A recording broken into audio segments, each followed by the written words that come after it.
Hello, everyone, and welcome to episode 124 of Through the Years, the podcast that reviews Ring of Honor show by show from the beginning. My name is Trevor Dame, joined as always by the co-chairman, Matt Feuerstein. And for this episode, as occasionally happens, the janitor shows up, Joe Gagne. You might know him from Joe versus the World. The 5-star match came. He does something on YouTube where he used to about wrestling video games, Joe's Fun Time Arcade, whatever bullshit. He's been on every single podcast you've ever heard of. I always make this intro. He's just done the same things over and over again. He never grows as a person. He never changes. He just keeps showing up here. Joe, it's great to have you on the show. Oh, what a great intro! All true. I can't deny any of that. Well, here's some news. Since the last time Joe was on the show, we had our once every several years in-person chit chat at AEW World's End, and we hadn't seen each other since 2019, so that was lovely. See, I'm saying nice things about Joe this time. It was lovely. That's right. No, yeah, Matt picked me out of a crowd because I'm so famous, and also the oldest person in the world, and he's like, oh, that old man must be Joe, and he was right. So, Matt and I have now seen Ring of Honor shows. We saw Dragon Gate USA, and now the Ring of Honor New Japan, and now AEW. All spanning decades, it feels like. So. Next up, MLW. You ready, Joe?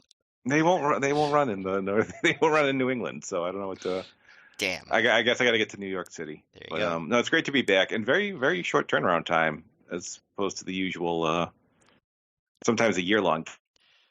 Yeah, but is this like it for you now? Are you like done with Through the Years after this episode? Oh no, that'll be I missed the next couple of Boston shows, but it was Death Before Dishonor, the Briscoes, Generico, Steen, Boston Street fight. I was at that, and that was, I'm going to presume, my last Ring of Honor show you guys will be covering, unless you go well into the HDNet era. So we'll assume so. So I guess my character write-off, I guess, is the correct term. That's not for a while. So right. I mean, one more show after this, but it won't occur for a while. All right, so we won't say goodbye just yet. Joe will be with us for longer. Trevor, I want to say one other thing. This is another one of those weeks where I am once again extremely happy that our podcast does not cover current events. Yes. Yeah. Just a lot of annoying discourse that I don't want to get into. So I didn't want to not to have an on-air meeting, but I hope you guys realize, like, we could have Joe on without it being a show he actually was attending, right? Like, if Joe wants to, we could, but why would? No, just kidding. I said I would be nice to Joe this time. So. I mean, the way it naturally worked out, it worked out to a nice cadence. But we can always find an excuse. I hate to break character here, because the character of me disliking Joe is really approaching a good level, because I actually have gotten to the point where, like, actually this is a bad point, but like the last time I made a joke on Twitter a couple of months ago about Joe Gagne, I actually got like a comment from someone who was like, wait, is Joe Gagne bad? Like, is there a reason you make comments like this? I had to be like, no, but like, like, it used to be everyone just got it, but now it's getting to the point like, but no.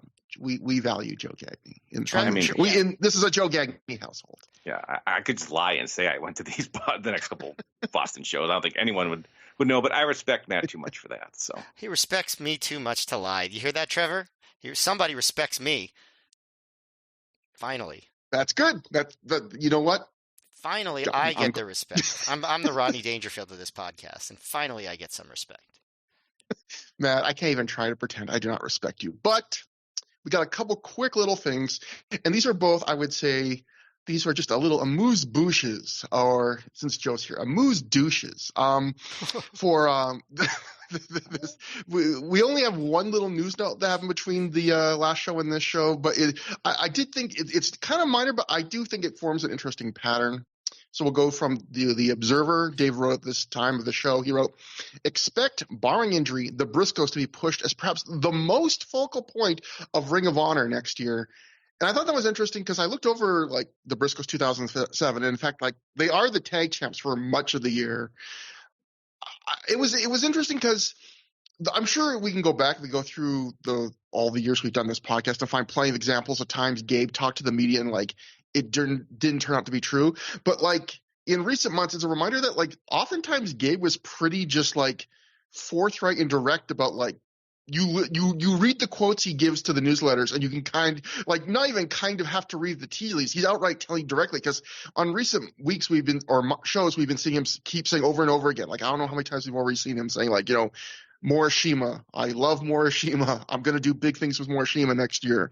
And there's a quote later I think I have on the show where he's like really praising Nigel, and you're starting to see that more often. Like, he's basically telling the newsletters and everybody's basically priming the pump and saying, like, hey, it's going to be the Briscoes, it's going to be Nigel, it's going to be Morishima next year. Like, and this was not an uncommon thing where he'd basically tell you, like, this is what I'm going to start pushing really hard in a few months. Yeah, So he was pretty honest about his booking intentions. I'd say probably a little bit less honest about, like, ROH business, but yeah.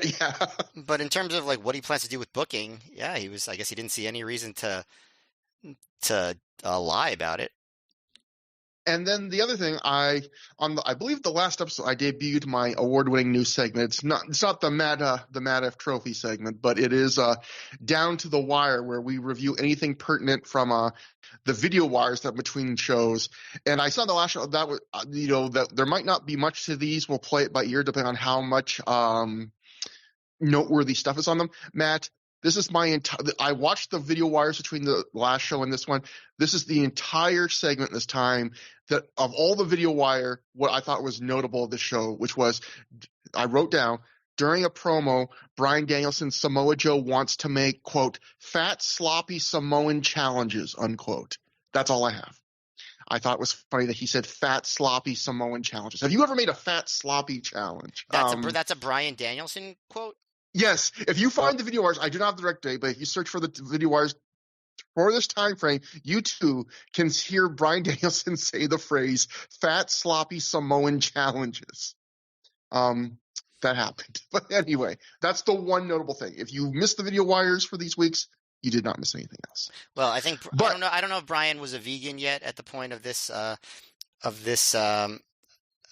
video wire or this event that happens in Boston on this night. But if he wasn't, he could have cut that promo while eating a sloppy Joe to really make the promo sound extra sloppy.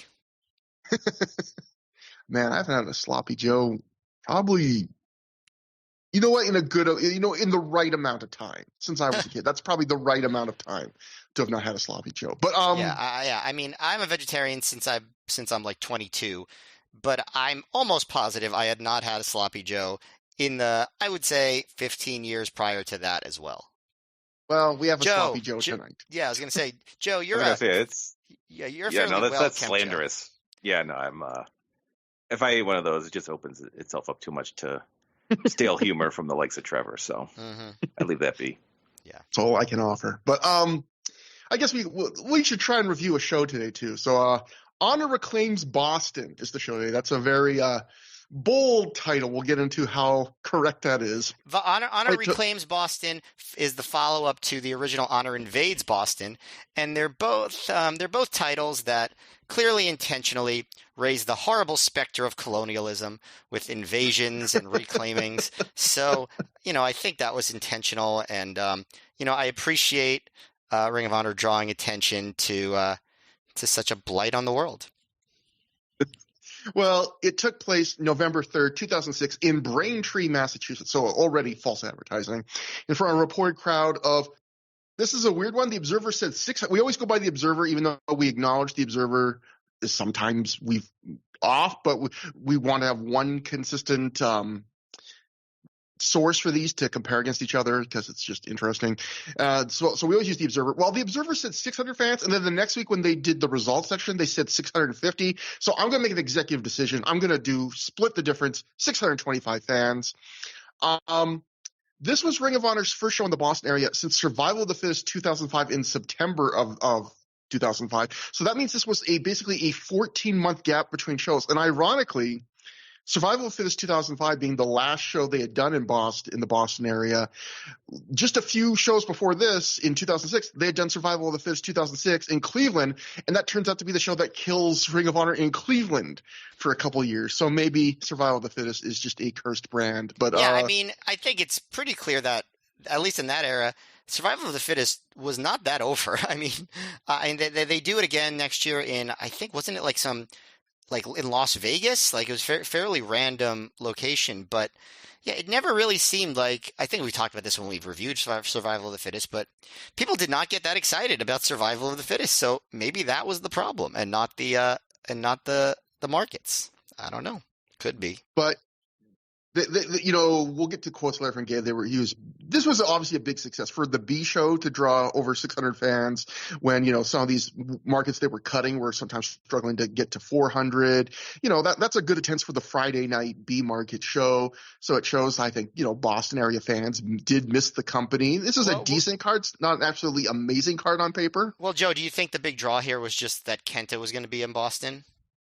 I thought Kenta was a big deal. And I know personally for me, just where I was situated, they were still running shows in Connecticut. It's not like we were completely shut off from Ring of Honor in the New England area. And for me, it was like, this show is like a 60-minute drive. Connecticut was like 75 minutes. So it wasn't drastically different. Now, if you live in like Maine or something, or where you're situated, yeah, that would make a big difference. Maybe a Connecticut show is not feasible where a Boston area show would be. But I think it's funny, like, yes, we're back. And I was like, I was at a show less than 2 months ago, and not that, not that far of a drive. But well, this one has the benefit of being inside a building.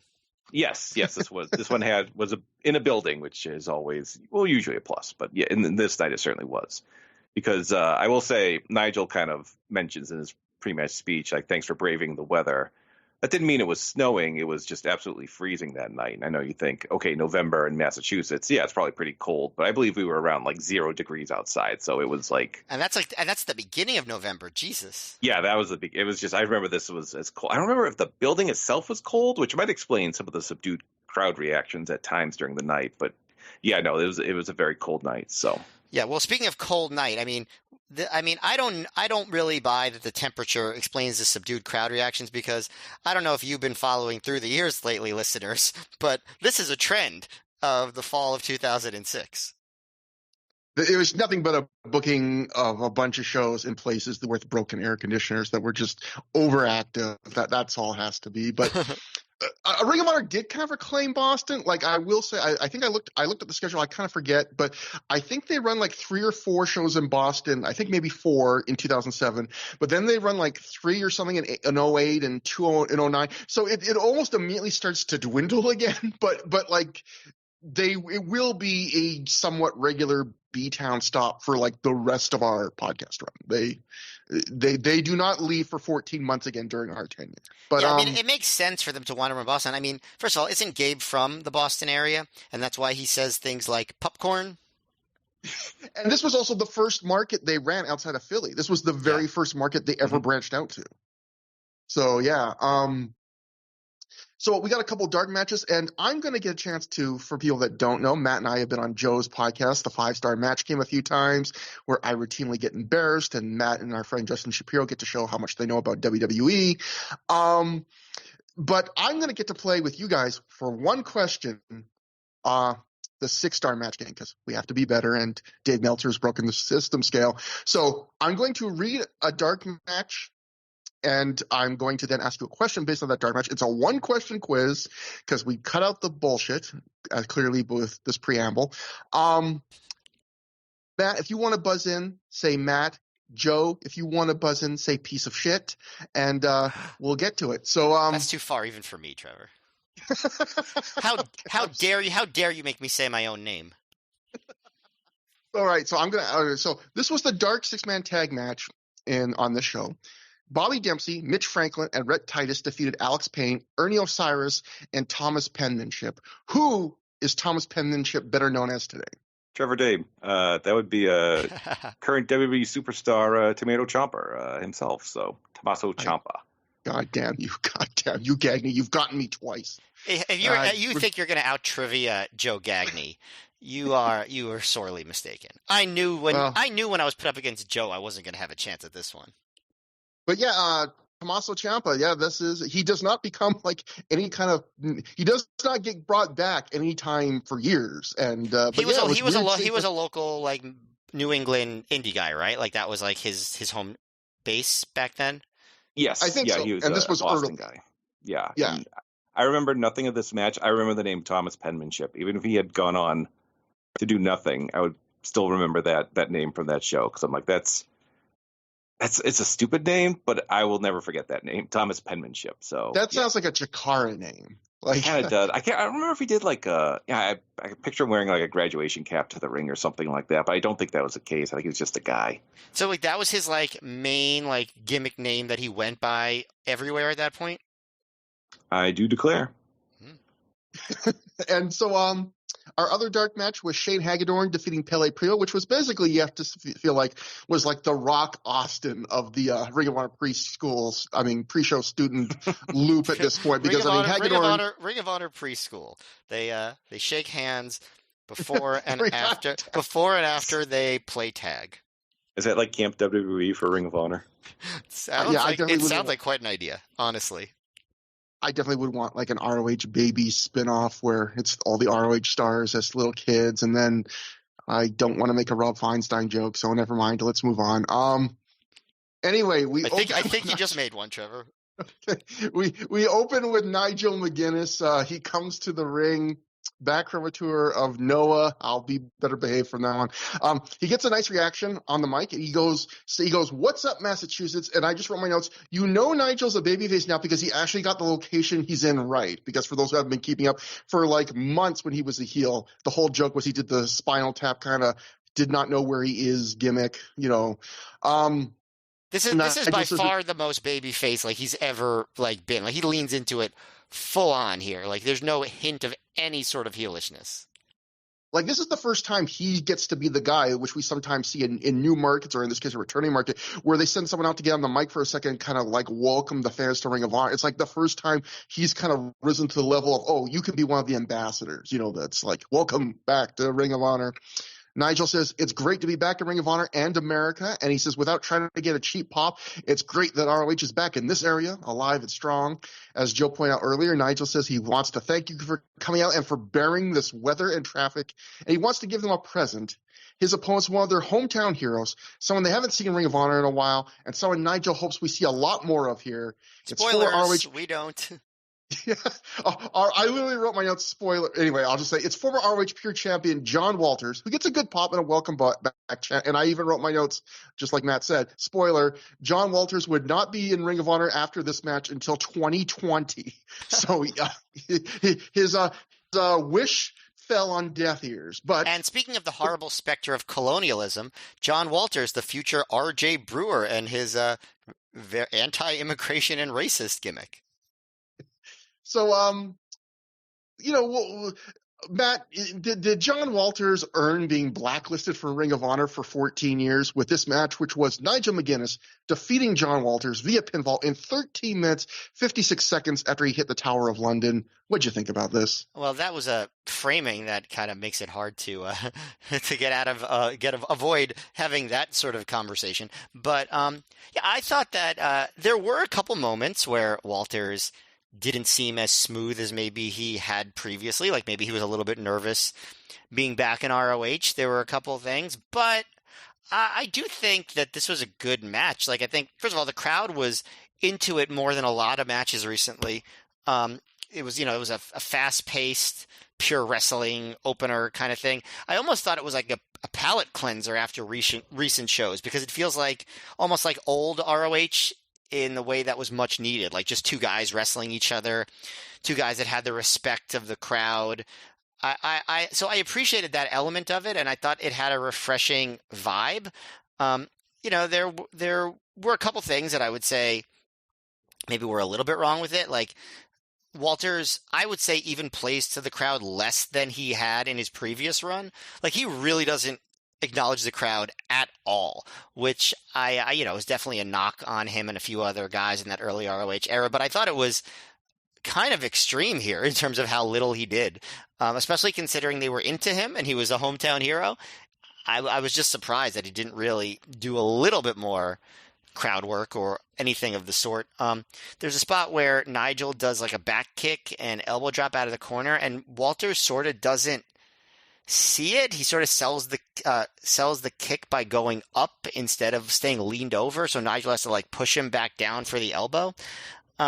So I thought it showed a little bit of rust in terms of timing. Not to say that he didn't like look good with other stuff. I really liked his tornado divorce court. I thought that was pretty cool. I liked his sit out spine buster where after he ducked the clothesline. I thought that was really cool. So he does a bunch of cool stuff. There was one point where he blocks a Tower of London and then he does like a really botched leapfrog where he just hits Nigel in the face with his crotch, which I thought this would be a cool move if it was intentional, but it definitely was not intentional. I wrote in my notes that might be the first ever shoot teabag in professional wrestling.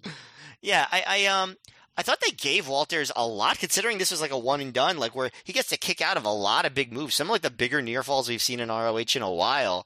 And then in the end, Nigel ends up just hitting a couple of towers of London. He hits one, Walters kicks out, then he does the rope straddle lariat, and then he hits another Tower of London and gets the win. I thought the finish was a little bit flat after a few great near falls, but I thought the match was pretty good, hard hitting, hot crowd. I thought Nigel's absence was definitely felt on the recent shows that he wasn't when he was in Noah. And I thought Walters looked good in some ways, rusty in others, not seeming very confident to engage the crowd. Luckily, he didn't have to because the crowd was there for him anyway, but I thought some things about the match were weird. Overall, I liked it, though. I thought it was fun and had a good vibe, and I enjoyed it more than a lot of recent openers. The other thing was I saw Kerry Silkin at ringside in green taking photos of his own, so I guess he just really loved John Walters. I don't know why he didn't bring him back then, but overall, good with some flaws. Joe, what do you think? I thought it was so interesting that Ring of Honor was kind of trading in nostalgia of a way, because I know Walters had been gone, I think a bit over a year and a half since he'd been a regular competitor, but it really felt like he was of a different era. Like he's best known for being a pure champion, and that title doesn't exist anymore. And I looked back at the original pure title tournament, which happened in this building, or at least in Braintree, and 7 of the 8 competitors don't compete in Ring of Honor at this point. It's only Jimmy Rave. So I thought it was interesting, a company that's not even 5 years old yet kind of has this distinct era that Walters felt kind of a part of, because he, it's not like he wrestles a different style, but he does just kind of stand out like, oh yeah, that guy in a way. But as for the match itself, I thought it was a lot like John Walters, where it was good, it was technically very proficient, and a little bit dry. Like they did some very good kind of basic technical wrestling. Matt kind of mentioned the spot where Walters gave him Nigel the flying crotch to the head, which was funny. And, the crowd got into some big kickouts at the end, which was good. And, yeah, like you said, Nigel gave him a lot, kicking out of the Tower of London, jawbreaker lariat, and then he won with another one. So, like Matt, I thought it was good. Not a great, but a good opener. And a nice surprise on the night, like kind of a nice little nod to the crowd. I might have liked this slightly more than both of you.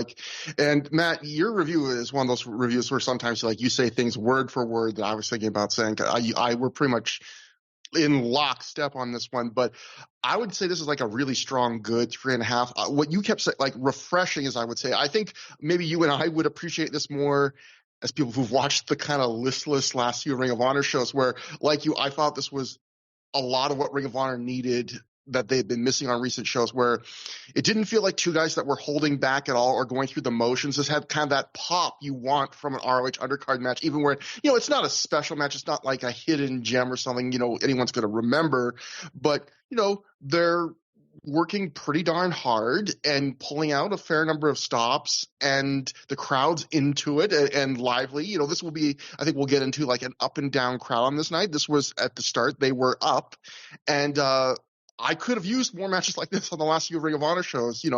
There's some good hard hitting. There's a nice level. I would say I didn't know quite as much of the Walters other than the shoot teabag being rusty as you guys did. But now that you say that, Matt, I think a lot of that stuff does sound out. But I think overall, these guys, did a good job with each other. You got some big near falls.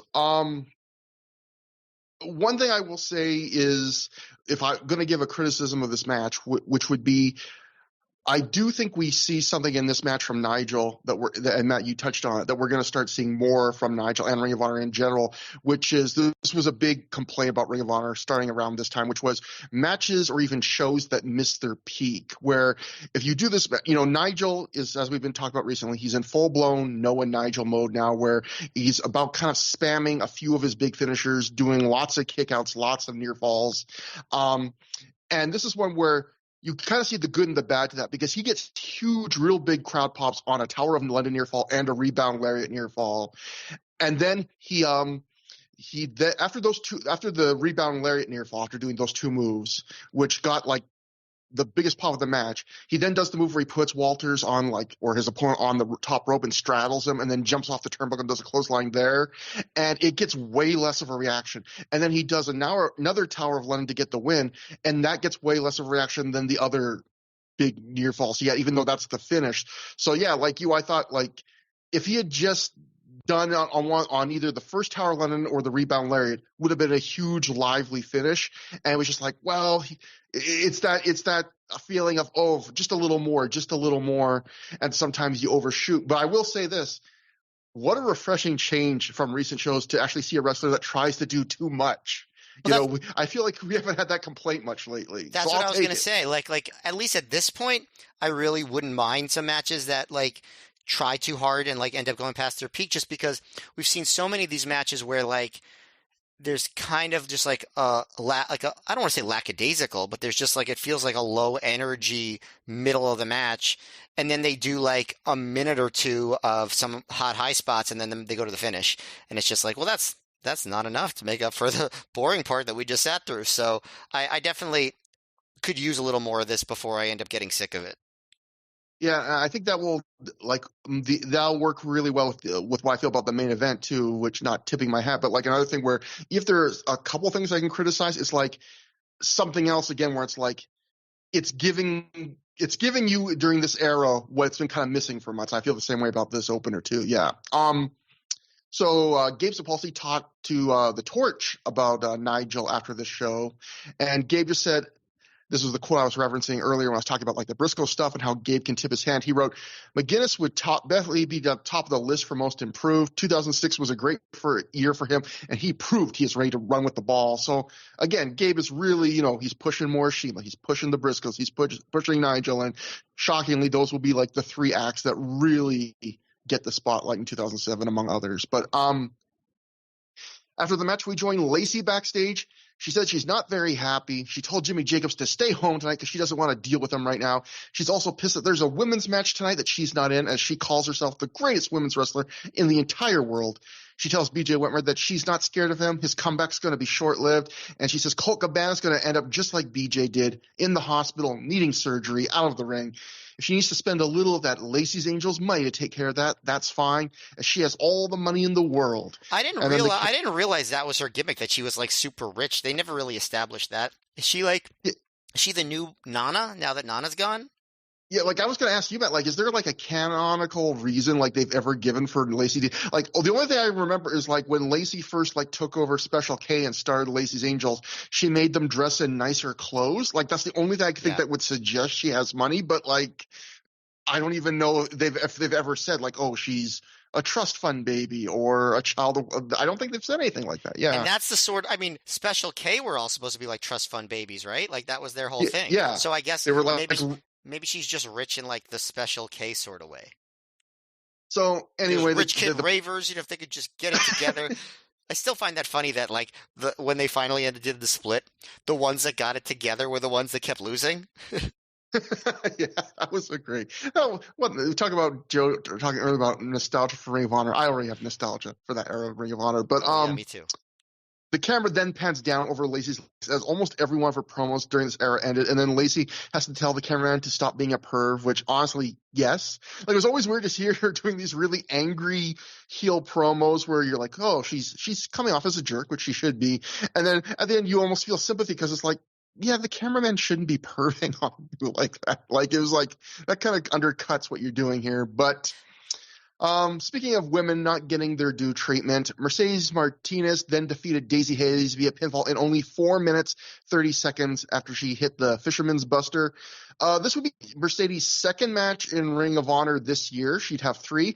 And then in another one of those crazy things, Mercedes Martinez is really only having her first sustained run in Ring of Honor ever now in 2023, 2024. So like, and she's another person from the New England area. She's introduced as such and gets a decent, hometown reaction. Joe, what'd you think about? You probably had not. You'd seen much of Mercedes Martinez as being a New England area talent? I wasn't going to a ton of non-ROH independent shows at the time, so I'd probably seen her a few times, but wasn't super familiar with her. And as for the match itself, like you said, it was 4 minutes. There's not a lot to say. Although I thought Mercedes looked really good. All of her offense was either super loud chops, or she would just throw bombs, hit big moves like spine busters or this brain buster, and hit a fisherman buster for the win. So, it was solid enough. It was, they're in a tough spot. They're on early. They get not a lot of build and hardly any time, but, it was okay for what it was.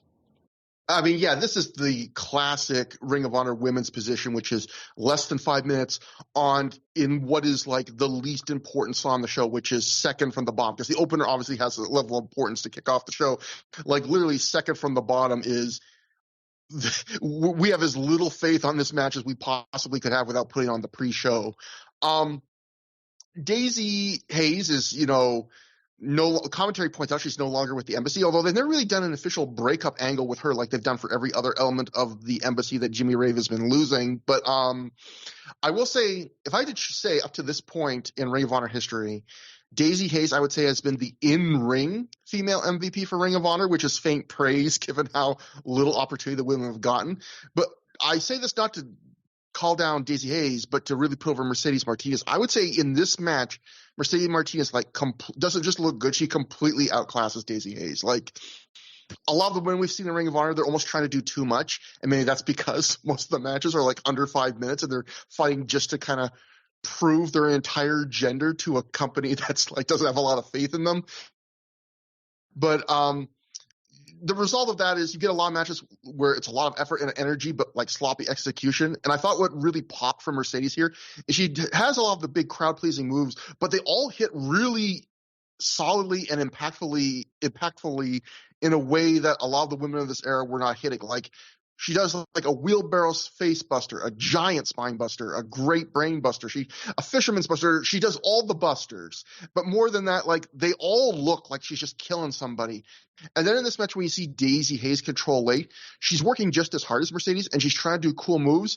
But in terms of hitting them, you just see so much more daylight. There's so much slower. There's more awkward execution. It's just on this night, you see kind of like the difference between someone that really just has like the mechanics of how you hit moves just rock solid versus someone that has like the ambition, but it's just kind of getting there. And I watch this match, and yeah, it's hard to really review the match as a whole because it's so short. But I would just say I watched this match, and the biggest compliment I can give is saying, man, it sucks that Mercedes Martinez was not like a regular woman on these shows. Because I know Ring of Honor will have a little bit more women's action in 2007. It sucks that she wasn't there to be part of it. But Matt, what'd you think?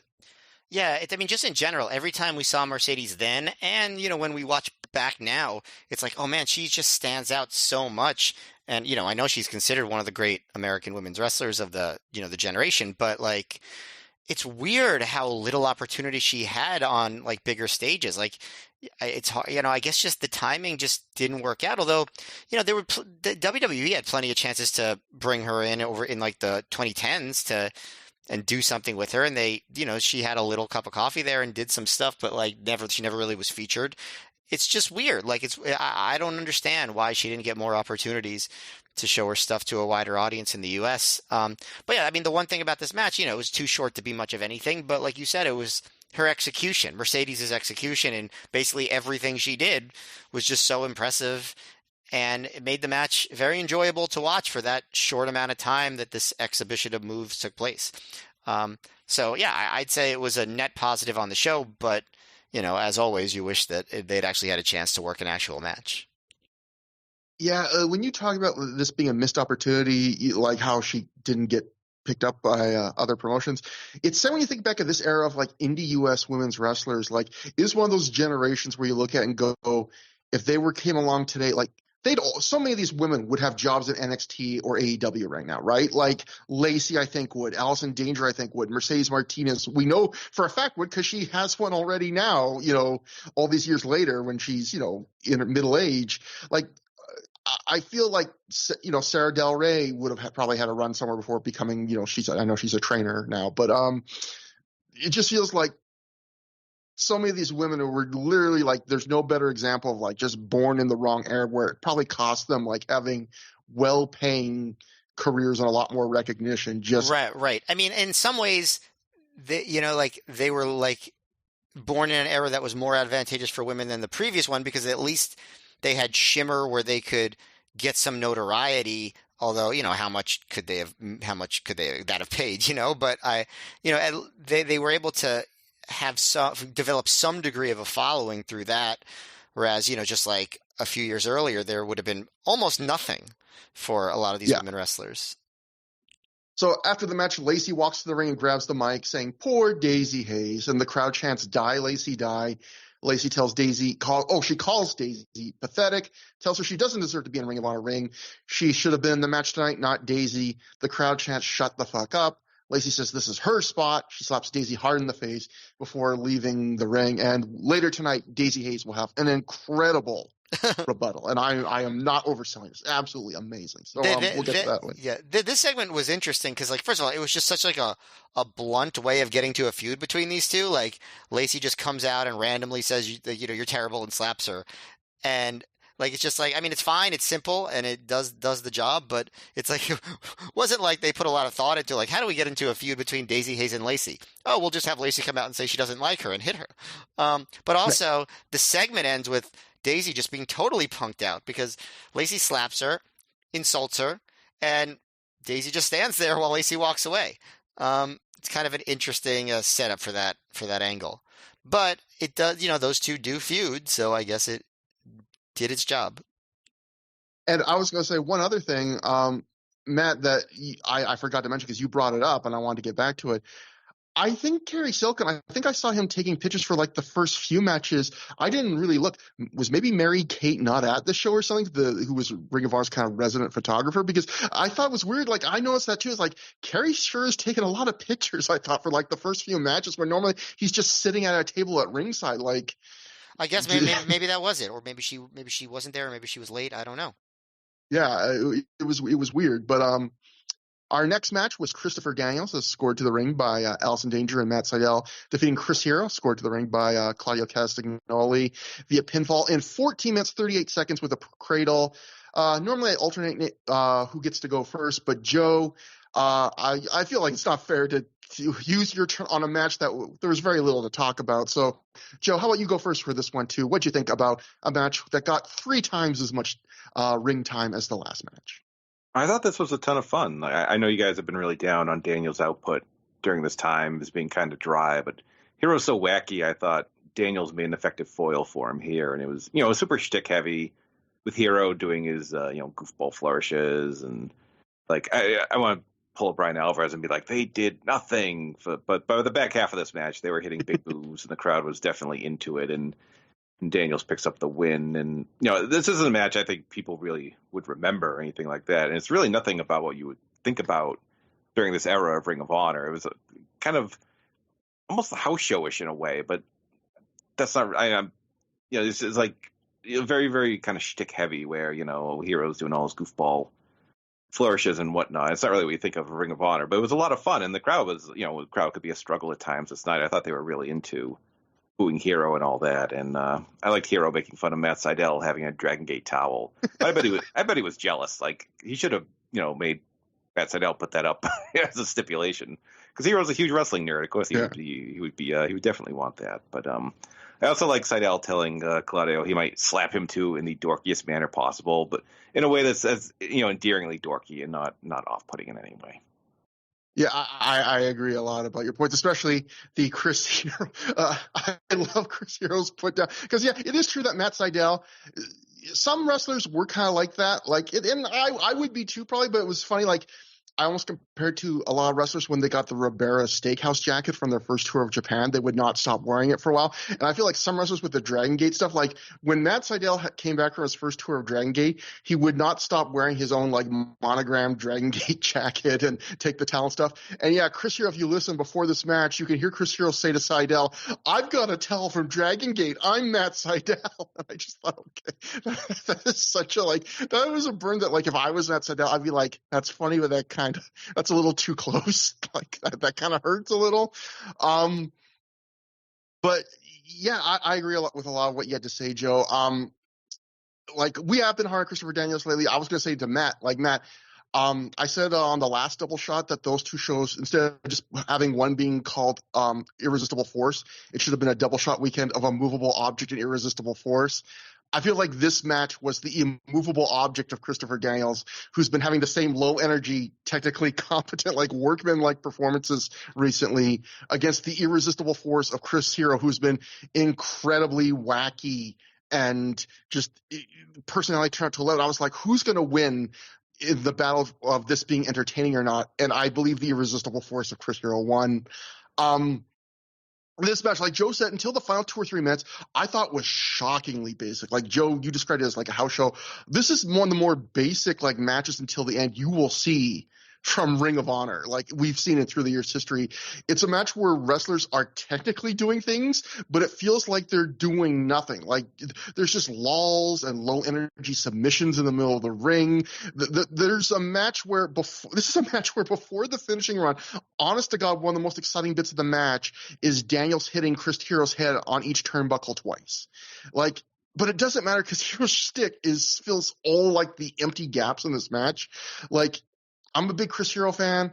I'm a big fan of this act that he's had during this era. But even I can acknowledge that sometimes this shtick he had here can overtake a match and steal all the focus, prevent it from reaching like its full potential, all that stuff, from an action standpoint. And sometimes I can say like, oh, there's a match where this match could have been more fun from an action standpoint, but Hero's like shtick kind of stole focus and energy. This match needed Chris Hero's shtick, and it was great.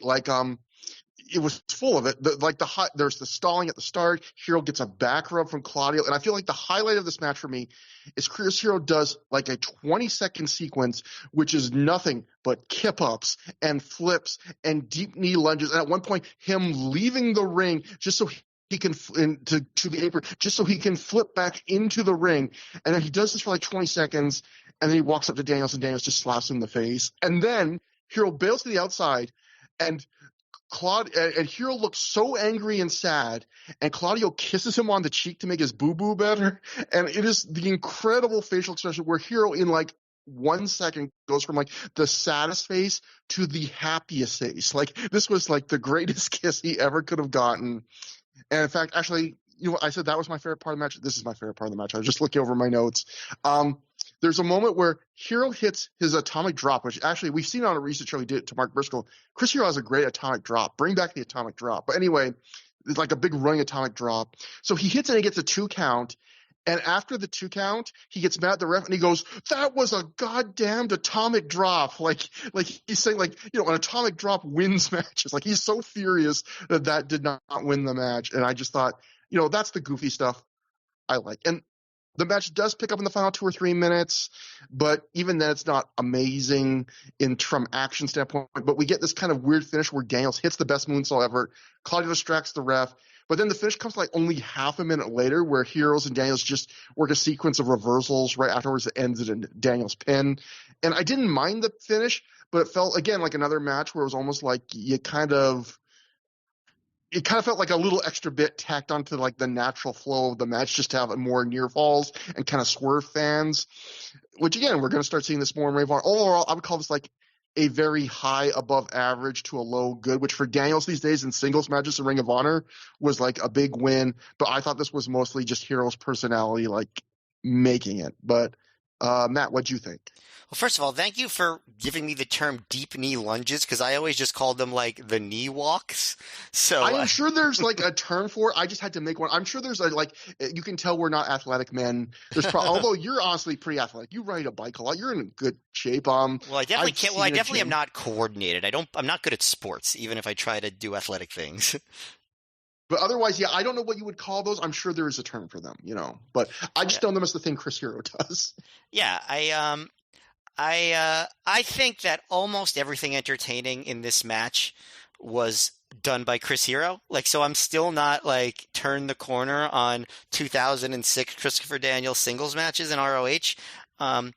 But I guess there was one fun thing that Daniels did where he walks Hero around the ring, ramming his face into the top turnbuckle, and he does it in all four corners 2 times, like what I described it as a strapless strap match. So that was one thing that Daniels did that was noteworthy in the match. But otherwise, it was a lot of Chris Hero doing stuff.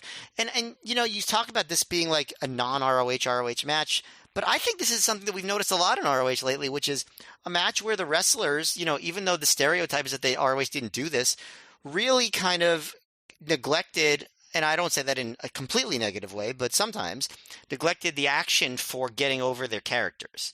And I think Hero definitely did that a lot. I think Claudio did it a lot, and I think it actually was worse in Claudio matches because Claudio's big asset is that he's an incredible athletic specimen, and he sort of put that on the back burner. I mean, we'll talk about that in the next match, but he sort of put that on the back burner in 2006 ROH to get over his character. I think his matches suffered. I think we've reviewed a lot of them this year because of that, but it's something that you see in ROH of the character supersedes the match. Again, completely antithetical to what people think ROH was like, but I mean, watch the shows, you'll see them. This is a match that's just like that. There was one point at the beginning where they're like exchanging arm ringers, and like Daniels does some, and then Hero gets one and yells, "Oh, who's got the arm now, baby?" Which I think should have been his catchphrase, but didn't work out that way. I also enjoyed the after the slap, Claudio kissing Hero, and then Sydal, like Joe pointed out, with his big Matt Sydal grin, saying, "Hey Claudio, I'm gonna slap you like that too, buddy," which is just like. That's like a pure Matt Sydal moment. So I enjoyed all that, and I pretty much agree with you about the match. Like, this is a match that was entertaining because of Chris Hero's shtick, not because of wrestling action. He's kind of like the opposite of what you were describing John Walters as in the first match of like Chris Hero. Like John Walters is a guy who doesn't really fill the gaps between moves at this point, and Chris Hero's like a guy where he's just filling every square inch of the gaps between moves with things, working the crowd, saying something, reacting to something, mugging a face, just like everything. It is like the polar opposite ends of the spectrum you get to see in these first 3 matches. But so after the match, Dave Prazak notes that Daniels has now pinned both Claudio and Hero in singles matches, and he and Sydal are in line for a shot at the tag title belts. Claudio at this point and Sydal both jump in the ring. Hero attacks Sydal. Daniels then fights back and attacks Hero. Daniels and Hero go to the outside, which leaves Claudio and Sydal alone in the ring for their scheduled match to start. And we get Matt Sydal defeating Claudio Castagnoli via pinfall in 10 minutes, 42 seconds after he hits the Sydal press, a.k.a. just the regular shooting star press, but he called it that. Matt Sydal, by this point, I would say is one of the better high flyers going in this era. Claudio, by this point, was a fantastic base who, in Ring of Honor in singles matches as a heel, could sometimes be a little bit boring when he had control at this point. And I would say, guess what? When these two are doing the things they're good at in this match, like Sydal flying around and Claudio basing, this match is super fun. And when Claudio's in control here or there in the body of the match, it's not his worst work, but the match is not nearly as fun. It's exactly, from that respect, I think, what you would think. I would say this is a match you would show when you want to show people how great Sydal's body control is and how good Claudio is as a base. Because it's not either their best match. It's not even their cleanest performance. But I actually feel like that makes it more impressive. There's super difficult stuff here that they pull off perfectly. Like the highlight being something Joe actually put on his Twitter in recent days when he was watching the show. I think it's at Joe Gagne on Twitter. He put a clip on where Sydal does this incredible move where he's on the second turnbuckle facing the fans, and he jumps and he turns around 180 in midair, almost into like a bulldog position on Claudio, except in midair, he then flips over so he's like head pointing to the ground, feet in the air, and then wraps his feet around Claudio's head and then flips him over with a head scissors. And, me describing it does not do it justice. It's just incredible midair body control on site, and Claudio to, just be so steady and on point to make it look smooth. Just what these two do best on display in one move. But there are also things in this match that don't hit quite as smoothly. But I think what is impressive here is they don't completely lose a single move here. Like, they always either save the move with just a bit of a hitch or they turn it into something else. Like, this is two guys who are trying a lot of really difficult physical stuff, but they're so talented that even if they don't always pull it off, they can somehow like redeem it somehow, which I feel like a lot of wrestlers, like they're trying something, it's either going to hit or it's not going to hit. And these guys kind of like mid-move can be like, well, let's just shift it. Let's turn it into this. And I also thought this was just another example of a good undercard match. Like, it's not them going long or near fall heavy or trying to have their main event epic in the first half of the show, but it's 10 minutes of fast pace. There's some inventiveness. There's some memorable spots. And most importantly, I would say it's a match where you're seeing two guys doing things that you feel like only these two guys could do some of these things together. Like I don't feel like you would see certain kinds of a couple of these spots in any other combination of wrestlers on this roster on this night, which is, hey, that makes a match feel special. So overall, I would say like you're seeing two great taste great together. This is like peanut butter and chocolate. Is it occasionally crunchy peanut butter in this match? Sure, but overall, I would say like a flat out good match. Matt, what'd you think? Yeah, I think I like this match a lot less than you. Wow. I thought there was some cool stuff in it, and obviously they're both great athletes, but I thought it was boring for a lot of it.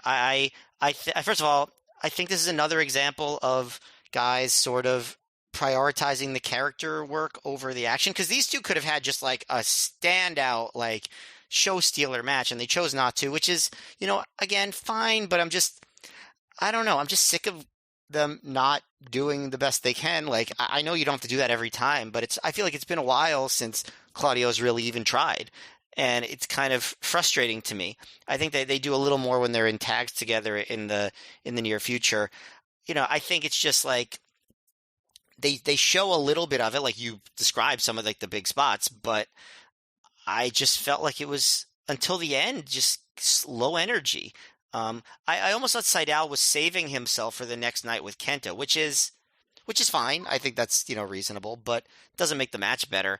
I thought there was some very good stuff near the end, and I really like that. But I would have just preferred a more exciting athletic match between these two.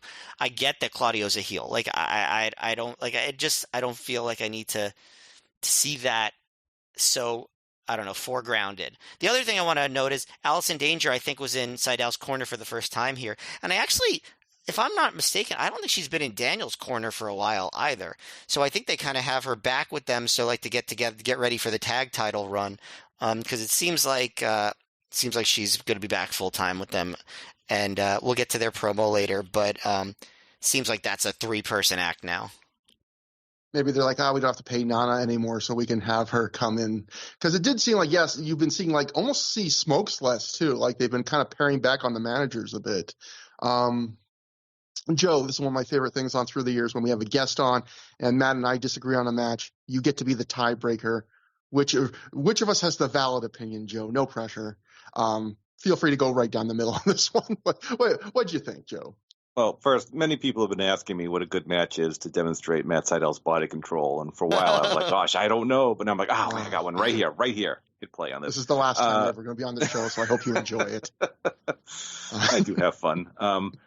Me personally, the high flyer versus a larger base is an absolute sweet spot of wrestling. So I was close to Trevor. I was pretty into this here. I thought Sydal looked awesome here. And I thought Claudio was great in eating all of his offense and making all his head scissor variations look good, which you really don't. I mean, how many times have you just seen kind of a lousy flying head scissors where they don't maintain contact and one guy has to kind of flip himself over? It just looks bad. And that was not the case here. And if I had a complaint, I do wish Claudio did more cool power stuff here. He did one like big pop up into like an uppercut, and he was like so huge compared to Sydal. I thought that was kind of a missed opportunity to take it to the next level, because I thought this was a good undercard match, but this wasn't like, with these two, you would think, they would have incredible matchups, and they never really went on to do. I know they have a match at like Driven in 2007.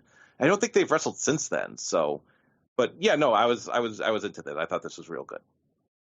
And if I had more time, if we only had the time, the things I would do, I would probably plant like an herb garden, like some basil on my balcony. But the second thing I would do would be go back and watch some Claudio matches that weren't in Ring of Honor from this era, because my faint recollection, because I was watching, I think, Chikara at this time, was that like Claudio was not like he was better as a singles in other promotions at this time. That was my memory. I want to see if my memory is correct. Like, because I don't think I think I remember at the time thinking like Claudio's kind of meh in Ring of Honor, but not meh elsewhere. I wonder if my memory would be correct on this one. But there's only so many hours in the day. The important thing that I want you to ask yourself, Trevor, at the end of this episode is just I want you to really take stock and I want you to really think, do I really not have the time to plant an herb garden on my balcony? Do I just really not have the time to get some pots and grow some herbs? Because I think you can make that time, Trevor, and I think I think you won't regret it when you get those fresh herbs. I have the time, but then not the time to justify the recipes I'd have to come up with that were all based around having a lot of fresh basil. I don't know how many homemade pasta sauces I want to make when I could just. Matt Rouse is right there at the table. This episode of Through the Years, sponsored by Rouse Pasta Sauce. It costs as much as like a full DVD movie, and it's almost as good as going to a restaurant. Well, fresh basil. I mean, you could start making your own pizzas. You could be one of those guys, and ferment the dough, and you can make pizza margarita, which has the basil on it. And I would enjoy an Instagram of your pizza experiments. You make a compelling case, right? But we go backstage to Austin Aries and Roderick Strong. Aries says this is Kenta's farewell weekend in ROH. He'd actually worked 3 double shots for ROH in 2007, but this was kind of billed as like, okay, this is Kenta's last weekend as a regular in ring, as a semi-regular, the way he had been for like the last 8-9 months or whatever. Aries says he won't miss the handprint Kenta left on his neck for 2 weeks after their match in Chicago. He says their battles took a lot out of them and Kenta, but also gave them respect for each other. Tonight, Kenta and his American protege, Davey Richards, who Aries calls Mr. Invincible from here on up, which I quite don't know what he meant by that. But like, I guess maybe he has nothing in his head because he's stupid, and so like you can't hurt him, I guess. Wouldn't that be here on down and not here on up, though? Well, I guess the idea would be you have nothing in your head. Oh, okay, got it. Yeah, you could hit it, and there wouldn't be nothing to hurt. I understand the logic. Yeah, it's genius. Yeah, so it's genius, actually. So he says Davey and Kenta are going to find out that Strong and Aries are the best tag team in wrestling, and then tomorrow night they're going to get the revenge on the Kings of Wrestling.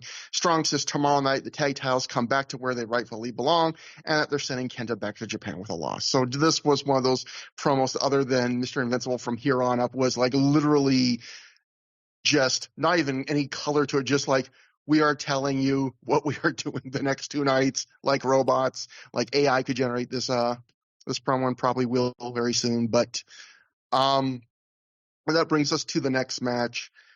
Steve Corino and the Briscoes, escorted to the ring by Shane Hagedorn, defeat BJ Whitmer, Homicide, and Samoa Joe, escorted to the ring by Julius Smokes, in 19 minutes, 50 seconds, when Jay Briscoe pinned Homicide after a Spike J Driller. Matt, before I throw it to you, I just want to point out something. I want to first know, did either of you guys notice that there's this weird moment that I think is like a shoot legitimate moment where before the match, Steve Corino picks up the mic and he seems ready to talk, and then the Babyface's team music starts, and you can see Corino turn to Bobby Cruz and act like, what the fuck? And raise the mic in the air like, I was about to talk. And then the faces run and hit the ring, and he never gets a chance to talk until after the match. And I'm like, it's so understated that I feel like that really happened. Like, he really thought, I'm going to get some mic time before the match, and it just didn't happen that way. Or if not, they did a very clever little bit of acting there. But Matt, what'd you think about this? In some ways, it was pretty exciting. I'm just haven't been feeling this feud, so I think I probably didn't give it as much of a chance as maybe I would have given it in other contexts. But I thought it was solid. I thought it meandered a bit, didn't really build to that hot of a finish. I think I liked it more than some of the other recent matches in the feud. I mean, there was a lot going on. I thought that, first of all, this is, I just want to ask you, because maybe you would have the answer to this. This is Whitmer's big return match, right? And I've already sort of forgotten why he would be involved in this. Do you remember, what his connection is? I mean, I guess there was stuff with him and Adam Pearce, but Adam Pearce isn't really in the match. Did the Briscoes attack him? Did that happen at some point? I don't remember, but the only thing I can think of is BJ Whitmer by the end of the CZW feud was kind of becoming – they were almost kind of framing him almost like his Homicide's buddy a little bit, like because remember how Homicide was in his corner for War of the Wire 2 against Necro, and they were both on Team ROH against CZW. So the only thing I can think of is just the idea of maybe on a newswire or something, maybe they said, Homicide and Joe need a third, and, BJ Whitmer has once again stepped up. You could imagine them writing something like that, right? Yeah, for sure. I didn't remember if there was like an obvious connection or not. If there is, I don't remember it. Yeah, I think there was something with Whitmer and Homicide maybe teaming against Pierce and Carino at the last New Jersey show. I think that might have happened. So it could have been just related to that. But anyway, the crowd is definitely hotter for Homicide beating on Carino than other recent crowds have been, or they were just really excited that Samoa Joe was out there. I couldn't tell which, because everyone was just brawling on the floor and running around. And the opening segment does give the impression of chaos as the camera just catches like the ends of bumps as it moves around the corner. But I didn't understand why they wouldn't just use the 3 cameras for this, just because they missed so much stuff in that early brawling part of the match.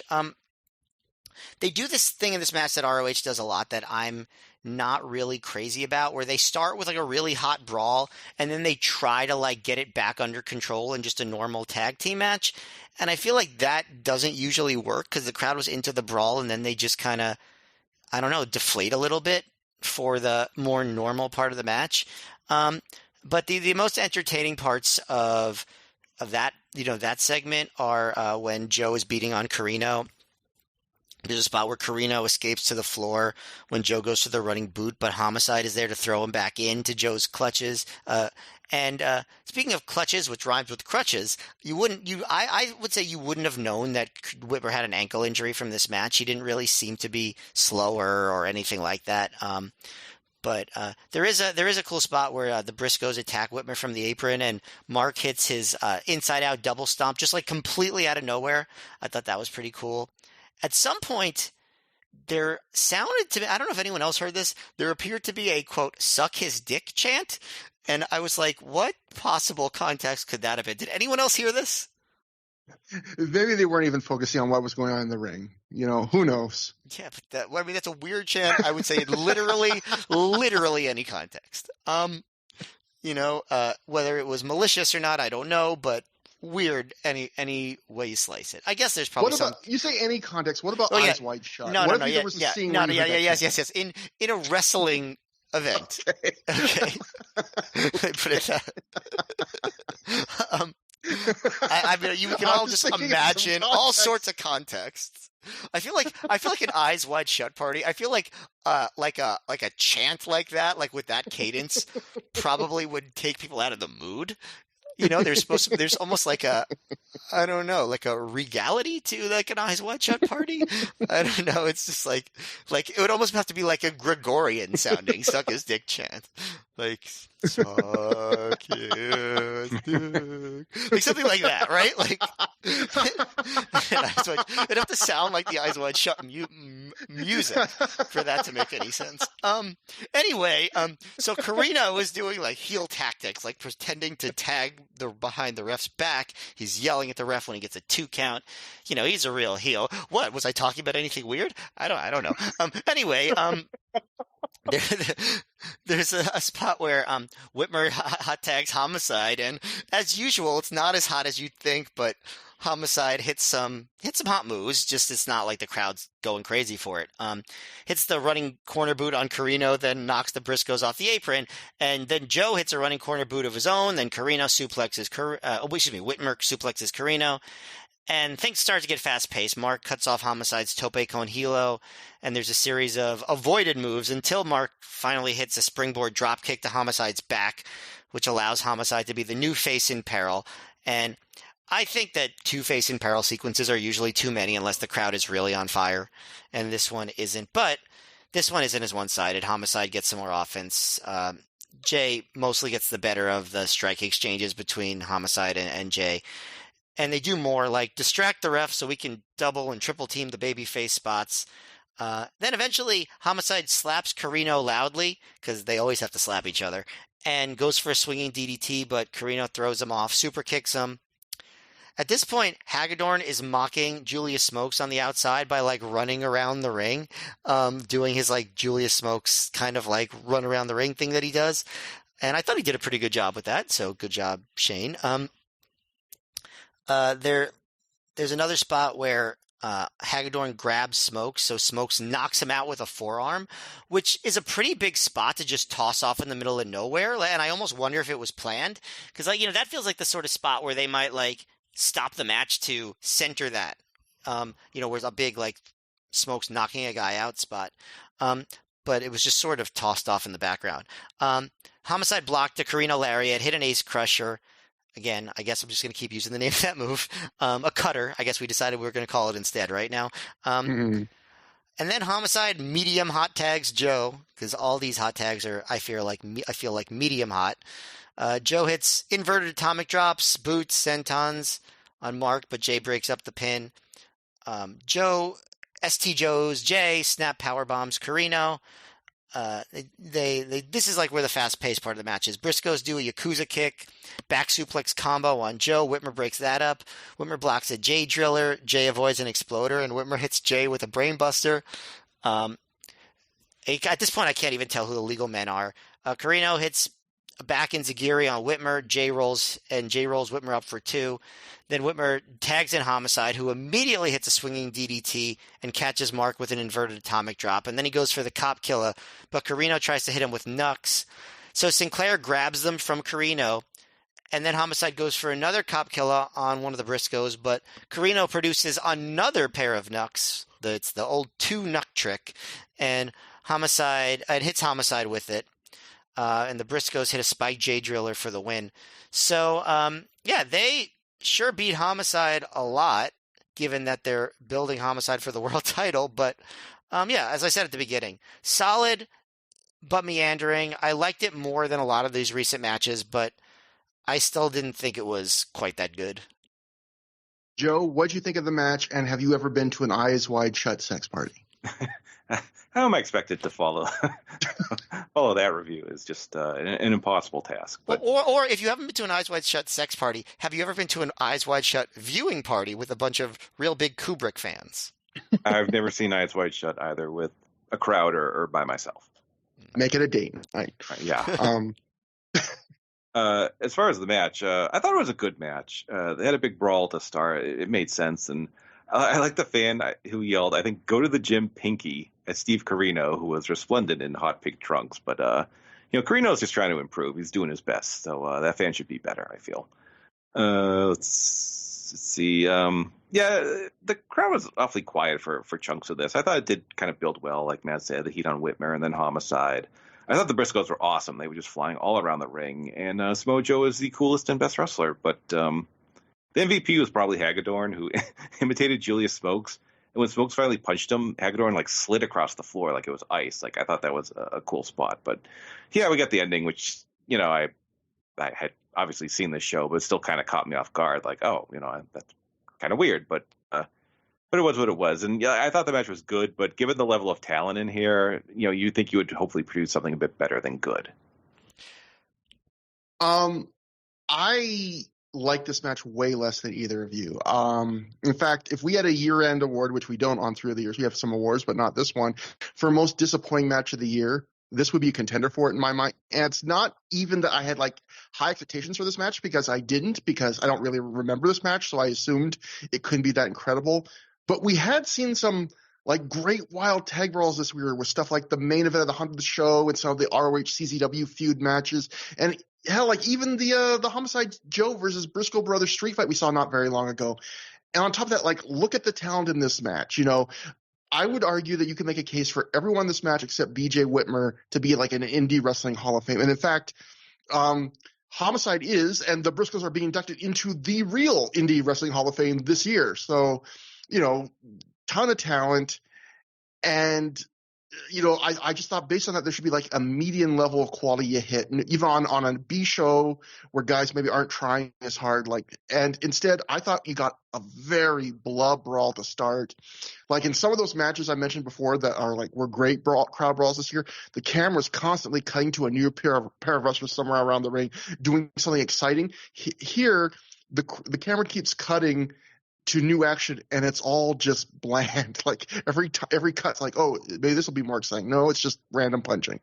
And whatever magic Carino and Homicide had together they've completely lost. Like after the Bitter Friends, Never Enemies match and the Barbed Wire rematch at War of the Wire, every time they face off now, it's like I get excited because that Bitter Friends, Never Enemies match is one of my favorite Ring of Honor matches ever. And usually it's just like they are here, where they throw some punches, Homicide grabs Carino's ear, and you'd never guess from watching them that they had one of the best matches in ROH. At least that Steel Cage Warfare match was like bizarrely out of control in a way that made it memorable. You know, like a lot of this other stuff has just been kind of like blah. And then they do the thing that Matt already mentioned. You already mentioned this, Matt, like the which is I've said in recent shows, this is a huge pet peeve of mine. I realize it's a relatively minor thing, but the wild brawl that organically settles down into a regular ordered tag match where everyone just decides, oh, let's stand on the apron and now follow tags. Then Carino gets beat down for a while, and it almost feels like he's the face in peril because none of the beatdown is done with enough energy to really make it feel like he's a heel getting his comeuppance. It just feels like, oh yeah, they're taking some turns on him.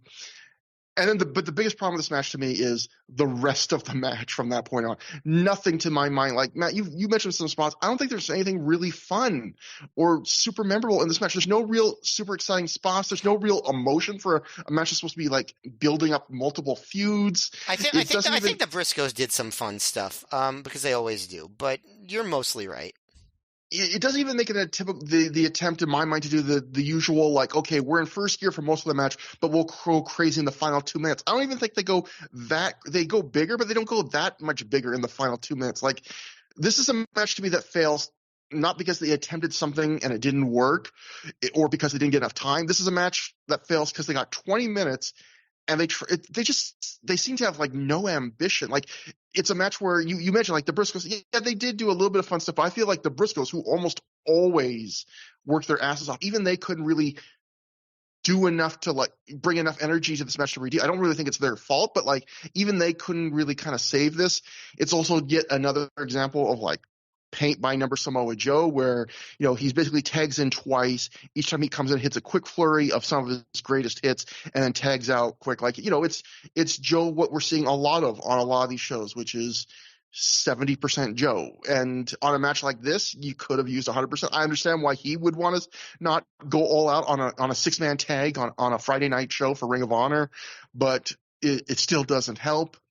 And even the crowd, like, I thought the crowd had been very good up to this point in the show, but if you watch this match, they're really loud to start. They get kind of loud for the end, but you can hear them in the body of the match like progressively lose steam as they kind of realize, oh, like, these guys are awesome, but this match isn't going to be awesome. Also, there was like one kind of odd chant in the middle. I don't know if I mentioned it. So I don't know. I blacked out for a while during your review. I don't know why, but I think I hypnotized you.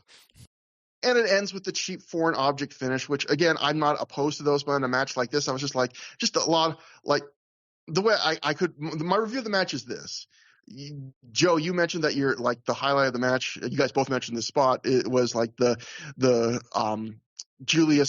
Shane Haggard doing the impression of Julius Smokes and running around the ring, and then finally getting punched by Smokes. Great acting there. I would agree that's my highlight of this match. No offense to either guy who did a great job here. If the highlight of a match with these 6 guys is one thing Julius Smokes and Shane Haggard did on the outside, you fucked up. You just did. And I would give this a very mild below average, which is a rating I very rarely give on Through the Years. It was really talented professional wrestlers executing moves properly, but it bored me and wasted 20 minutes of my life. And it also, if you watch this match, which I recommend you avoid it, Steve Carino throws a lariat at BJ Whitmer that misses so high, it is fucking ridiculous. Like, the only way he could have hit BJ Whitmer with this lariat is if he forgot BJ's height and thought he was 7 feet tall, because he misses it this high. That's like the memorable stuff for me from this match. So I was really disappointed in this match. Did my review of this match just sort of like enhance this match's legacy by a lot? Because that's really my goal on this show, is to rehabilitate matches so people will always remember this match because of the way we reviewed it on this show. Matt, like, you might have to give yourself for the first time the Matt F. Trophy at the end of this episode. We'll just tease that, but that would be my suggestion. But After the match, Homicide is left alone in the ring with the heels, and as his tag partners and Smokes try and get back into the ring to help him, the Briscoes prevent them. They stand by the ropes and just kick at them when they try and get in the ring. Creel grabs the mic and starts to choke Homicide and says, "Take a good look. This is the last time you're going to see Homicide. I'm not going to beat you tomorrow. I'm going to kill you." Just the very generic, he's going to kill Homicide. He's been saying that for a while now. Now to something less generic. If you want to talk about, you guys talked about the Matt Sydal, adorable geek energy. Holy shit. That was just a taste, because this is the promo, folks. Cut backstage to Christopher Daniels, Matt Sydal, and Allison Danger, who just happened to be in front of a chalkboard for some reason. There just happened to be a chalkboard in this building. You could see the pre-match gears flowing. We're like, oh my God, we have a chalkboard in the back. We got to use the chalkboard in our promo, man. So Daniel says he finds it funny that Chris Hero and Claudio Castagnoli call themselves the Kings of Wrestling. Daniel says he's going to give us a lesson with this chalkboard. So he writes Kings, the word Kings on the board with the chalk, and says Kings are a pretty big deal in the world. But then he writes the word Lords with a greater than sign next to it. And he says, I've been a Lord of the Ring for a very long time. He goes, I know everything about tag team wrestling. And if you don't believe me, you can ask Donovan Morgan. You can ask Elix Skipper. You can ask AJ Styles. Or you can ask Matt Sydal. And then Sydal says, when the Lords of the Wrestling trilogy ends, Hero and Claudio's shoulders are going to be down the mat. 1, 2, 3. Daniels then writes on the chalkboard, Daniels plus Sydal, and then he puts in parentheses with Danger, which Allison Danger's like, oh, she was relieved that he included her, equals champs.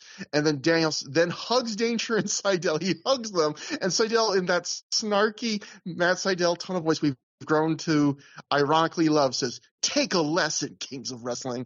And I just wrote in my notes, Matt, this was so cringe that it was fucking adorable. Yeah, I actually wish Matt Sydal's gimmick for this era was that he kept being put into tag teams with names that everyone hates, because this didn't become an official name. But I just love the idea that he has gone, in theory, from the Air Devils to Lords of the Ring. I was going to say, you might have mentioned the Matt F. Trophy too soon, Trevor, but I do wish, if they were going to be the Lords of the Ring, they did one match where they came out in those weird hairy hobbit feet. Oh God. So yeah, this was fucking stupid, but in a good way, in a great way. That brings us to something else. Colt Cabana defeats Jimmy Rave via submission in 11 minutes, 29 seconds when he made him tap out to the Billy Goat's curse. Jimmy has new generic entrances here this time. He has not switched to the House of the Rising Sun, but this is the first show where he has now ditched the Embassy music.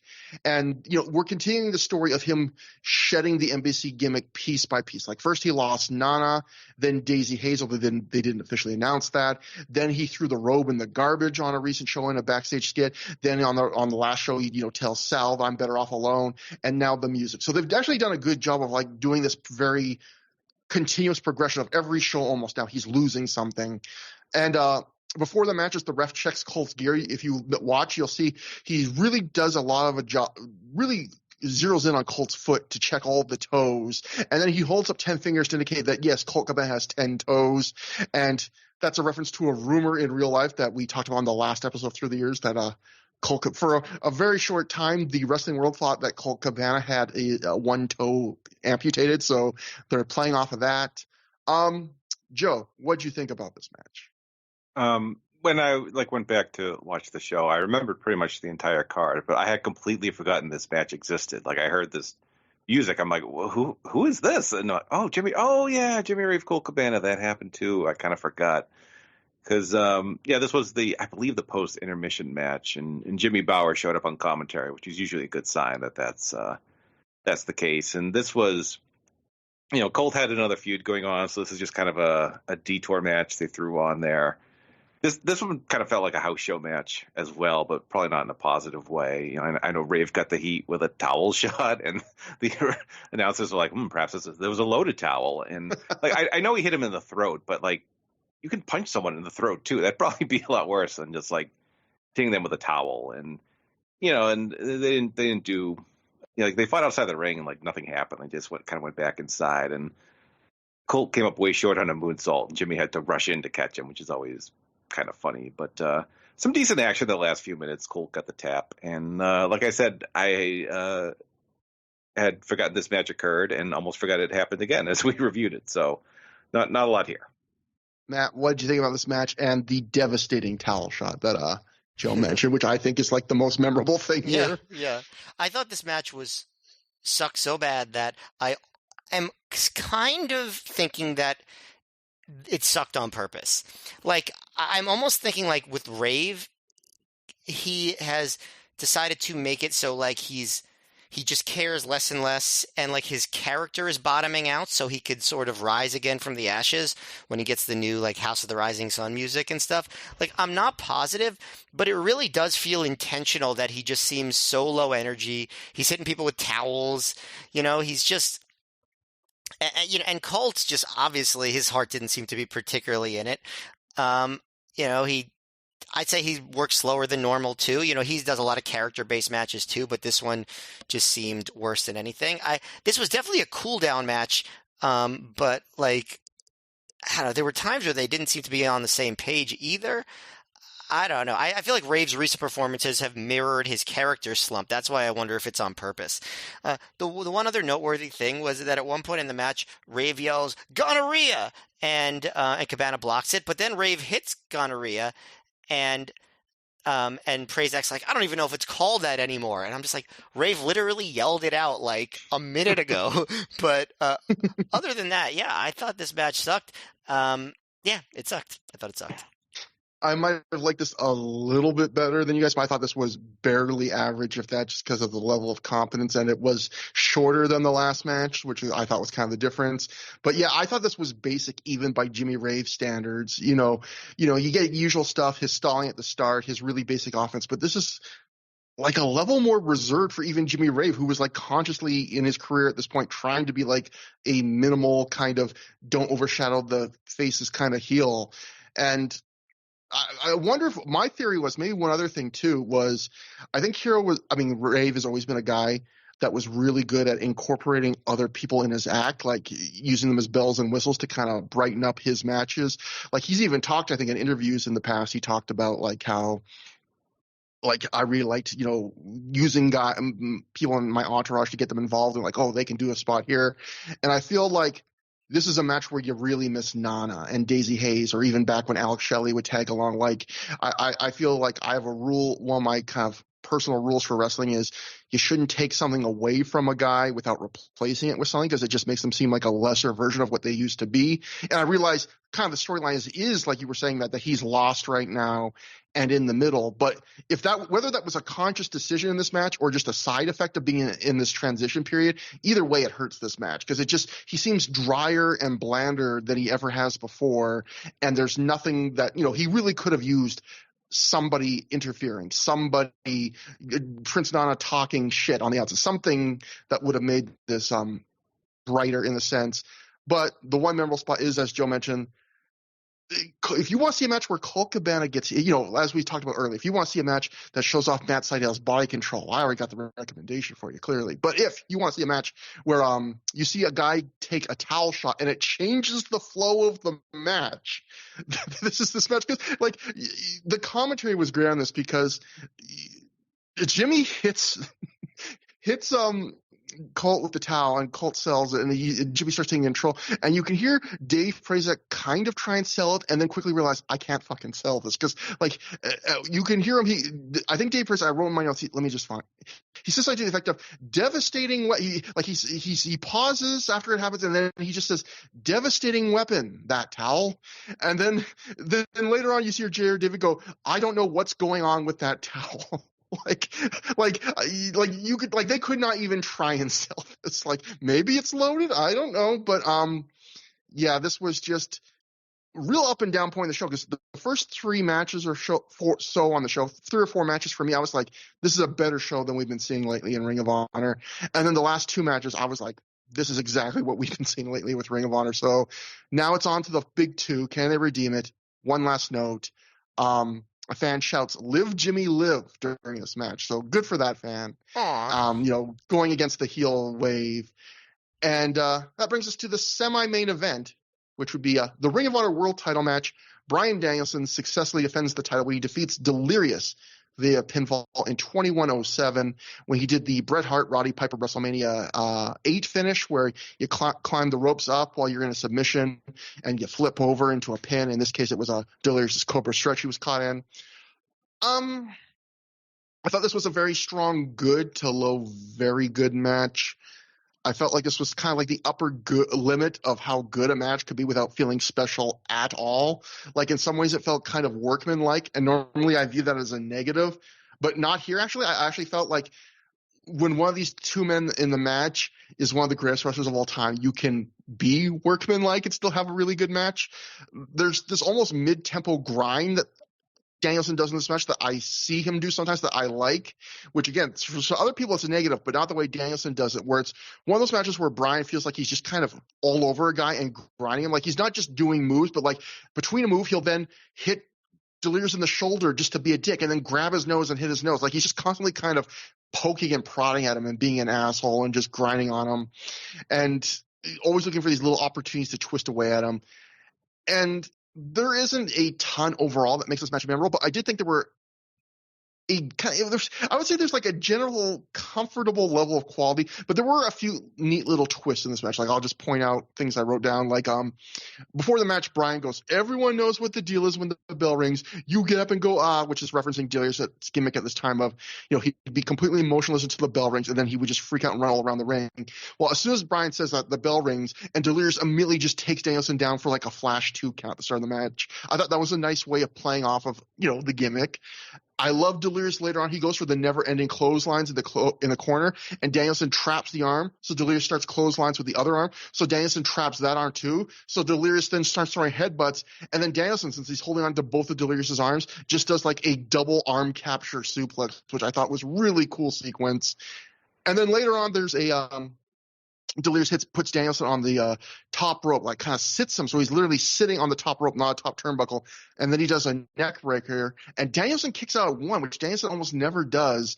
And it gets shockingly little reaction from the crowd. And I did think that points to a flaw in this match where I felt like maybe it's the last couple of matches, but the crowd here were very good at the start of the show. And this is where they really are pretty subdued. They react a little bit, but like, yeah, it's a weird crowd because like later on in this match, Delirious hits the chemical imbalance too, and he gets to like a big reaction for the near fall. It's like, you're being quiet for most of this match, and yet you bought that Delirious could beat Bryan Danielson for the title tonight. Like it was weird what they got up for and what they didn't. But this is another match like I think one we talked about recently, I think against Aries, where like this is like Danielson's floor, where it's like 3.5 to maybe 3 3/4 stars to me. And I'll just say Bryan Danielson's floor is as higher than the floors of John Malkovich's mind. If you live in the rooms there. So see, we're referencing all the movies of 20 years ago, folks. Yeah, all the 25 years ago. We're talking about 1999 movies right here, dude. Matt, what did you think about this one? Yeah, I thought like this was the least memorable and weakest of their 3 2006 matches. And I think it's probably not fair because I think a lot of it has to do with just the heat. Like the crowd was really hot for that first match in Philly where it was basically just Danielson beating the shit out of Delirious and bloodying him. And then the second match in Jersey where it was much more like Delirious was kind of the underdog that was actually showing some fire. And I felt like the crowd almost bought that Delirious possibility at that point more than they did in this match.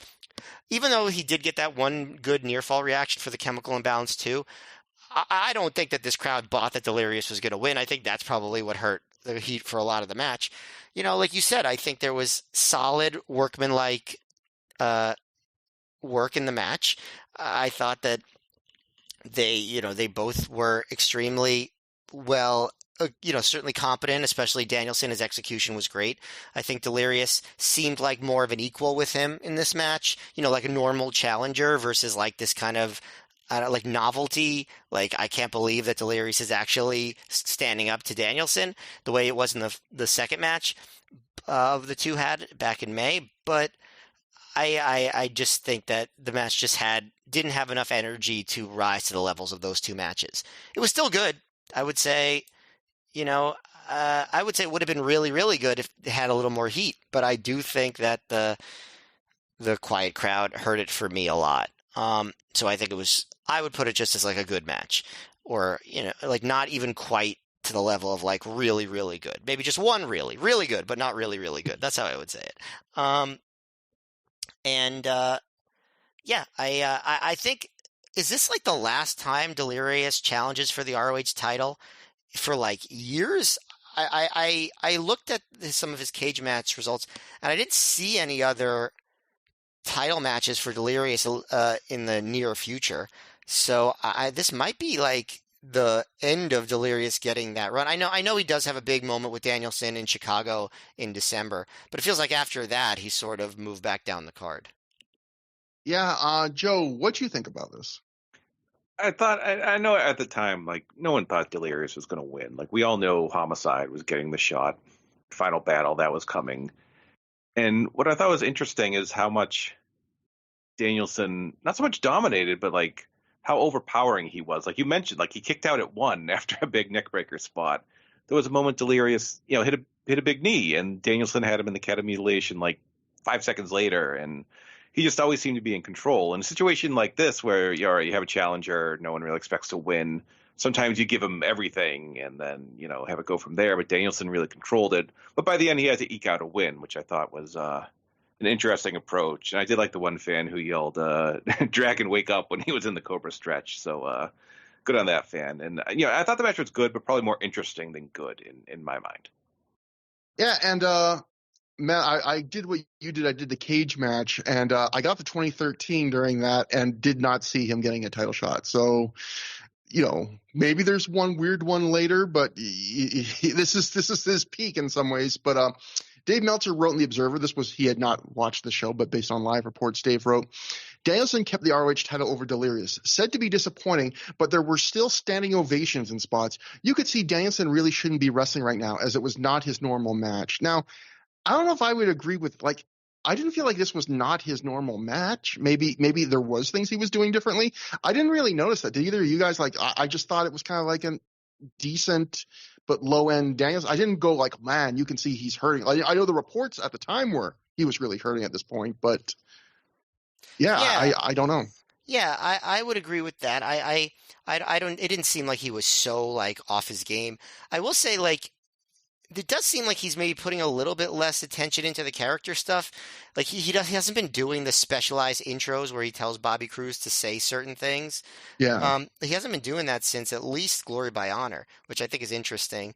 So like the pain that he's in might lessen his ability to kind of just like show his full personality during these matches. I think that's a possibility.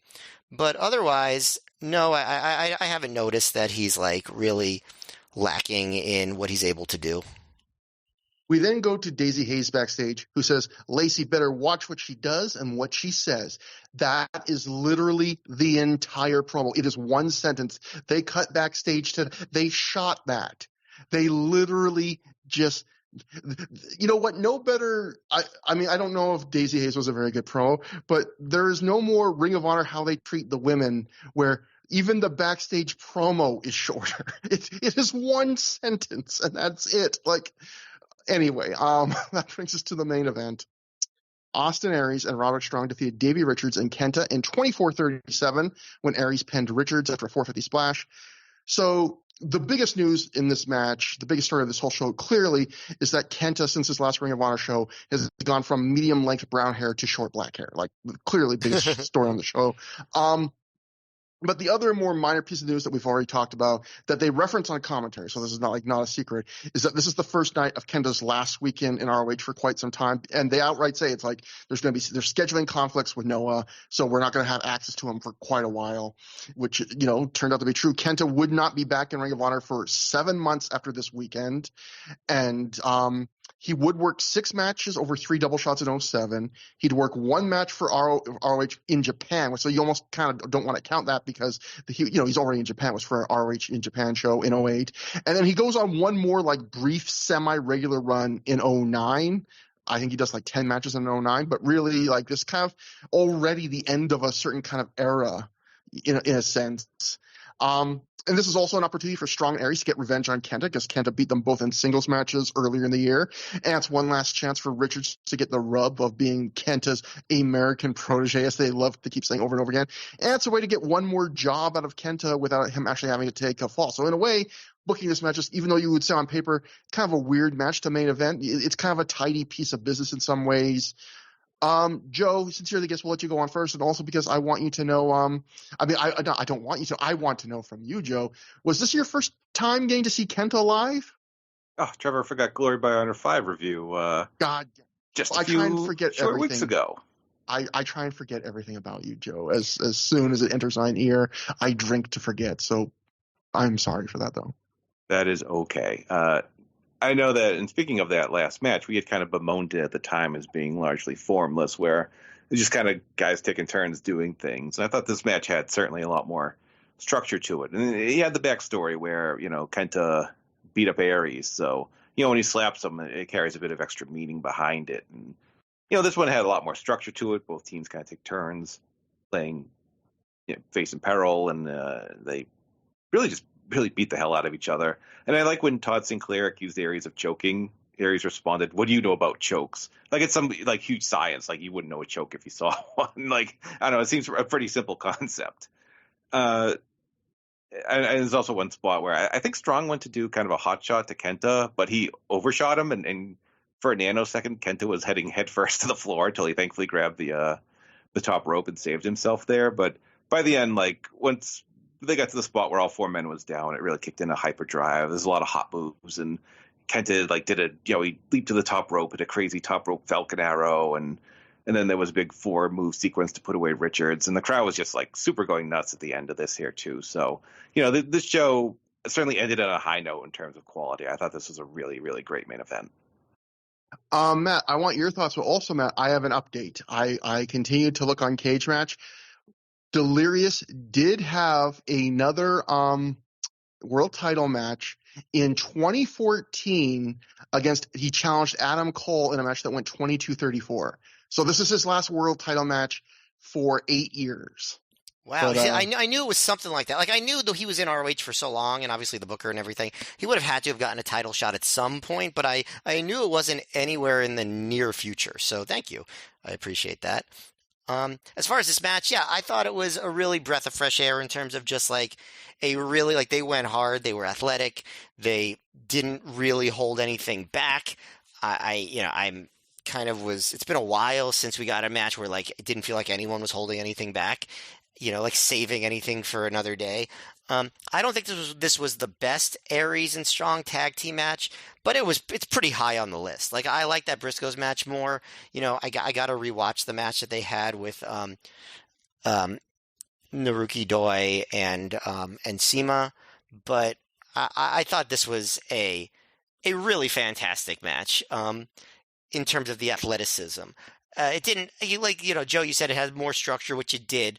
It didn't have a huge intra-match story or emotion or anything like that. It wasn't anyone really cared that much who won the match, which, makes it not an all-time epic or anything. But just the athleticism, the execution, they were hitting each other so hard. There were a lot of different moments where they would have strike battles, and they always looked good, and the crowd got really up for it. I thought Richards...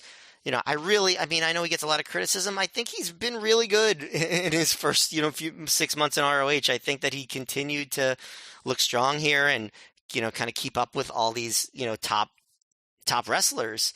That final sequence that you talked about, it's honestly too much stuff to really get into, but, I'll try to do a little bit of play-by-play.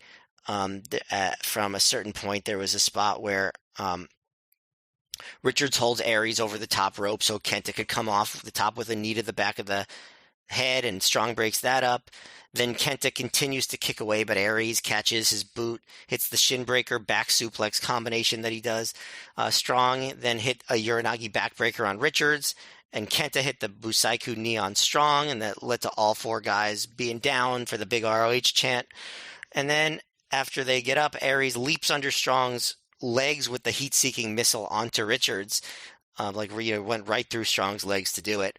Then Kenta knocks Strong onto the floor and then dives off the top onto Aries and Strong. I don't remember seeing Kenta do like top rope dives to the floor in ROH before. Has he done that?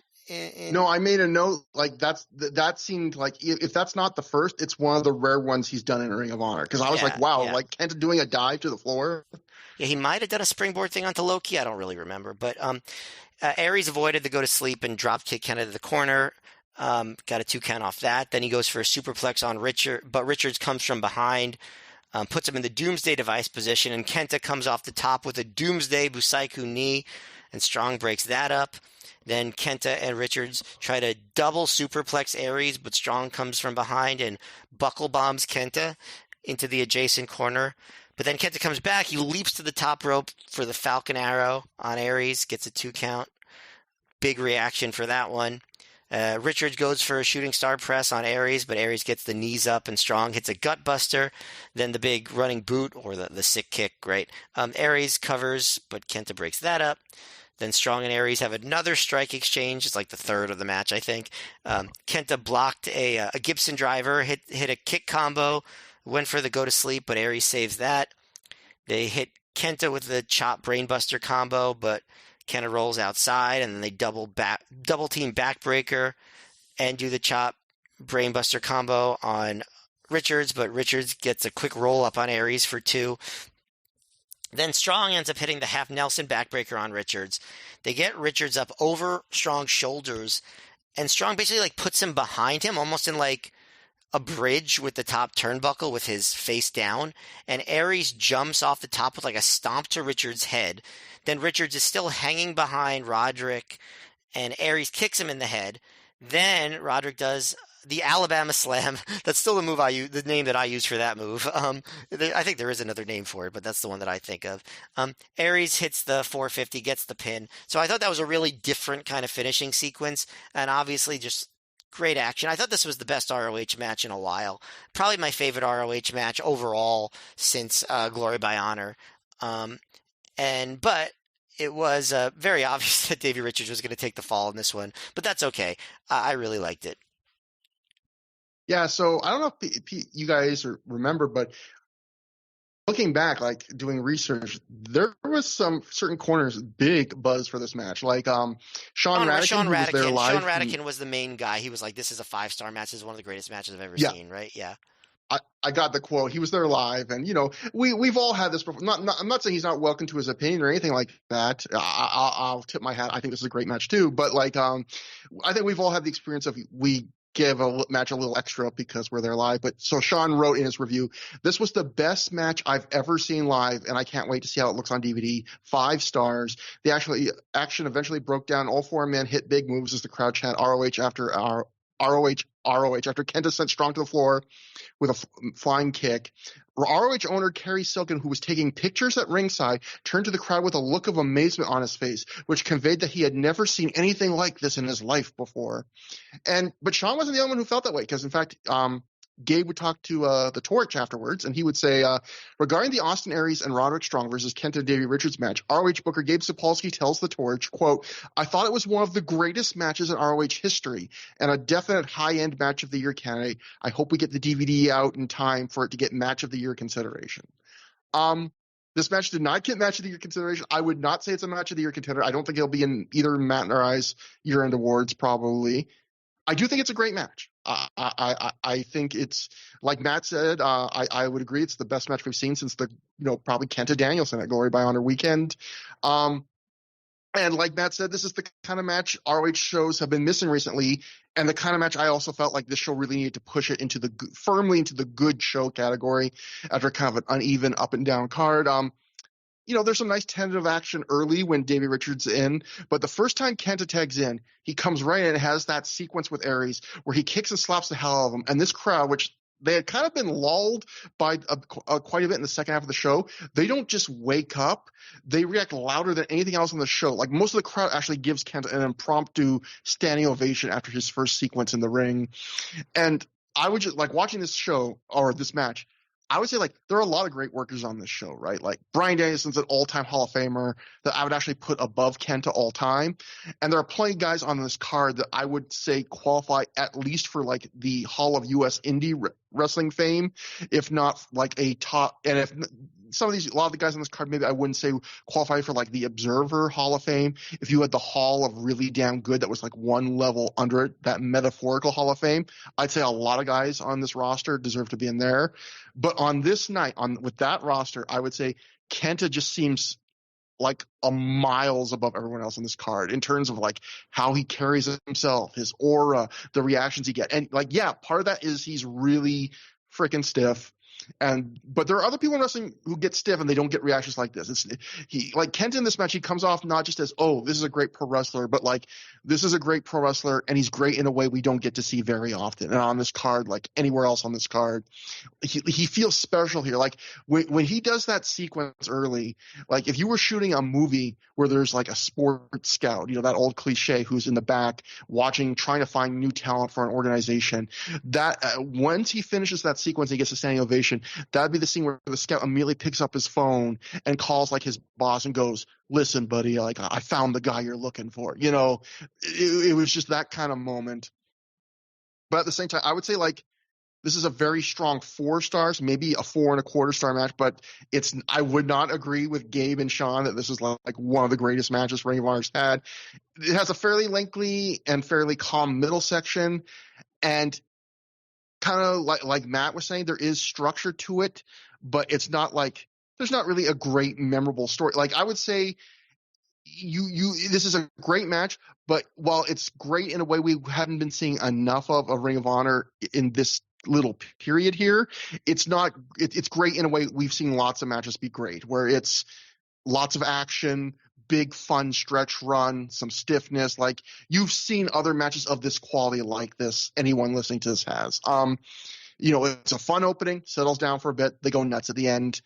You know, a couple periods where a guy briefly gets isolated but doesn't really turn into like a big long story thread. But there's just a different match, the vibe this match has that like matches recently we've been watching haven't had. Like Matt, you nailed it when like they've been missing this, where it's like what we talked about with the opening, where this is another match where they just go balls to the wall at the end, where it feels like not many guys have been doing that. And for a B show, especially, to go balls to the wall and just throw it all out, like watching, especially the middle sometimes gets a slightly dull, and there's been a lot of, but yet they never lose the crowd in that sense. Like, in fact, the first time the crowd chants, "This is awesome" for this match is when the match starts slowing down, and it's almost as if the crowd is chanting that because they're like, they're almost chanting as a way of saying like, the match just was awesome, and we know it's going to be awesome again in 10 minutes. So like, we're just appreciating this. We're realizing what we're seeing. And, you know, the final, I would say last whole, like, we've seen a lot of matches recently in Ring of Honor where it's kind of slow in the middle and then it only picks up and only picks up for like the final 1 or 2 minutes. This is a match where the final, I timed it 8 minutes, is just full throttle. These guys doing everything they can, and it's not doing just enough where they're just throwing out their signature moves.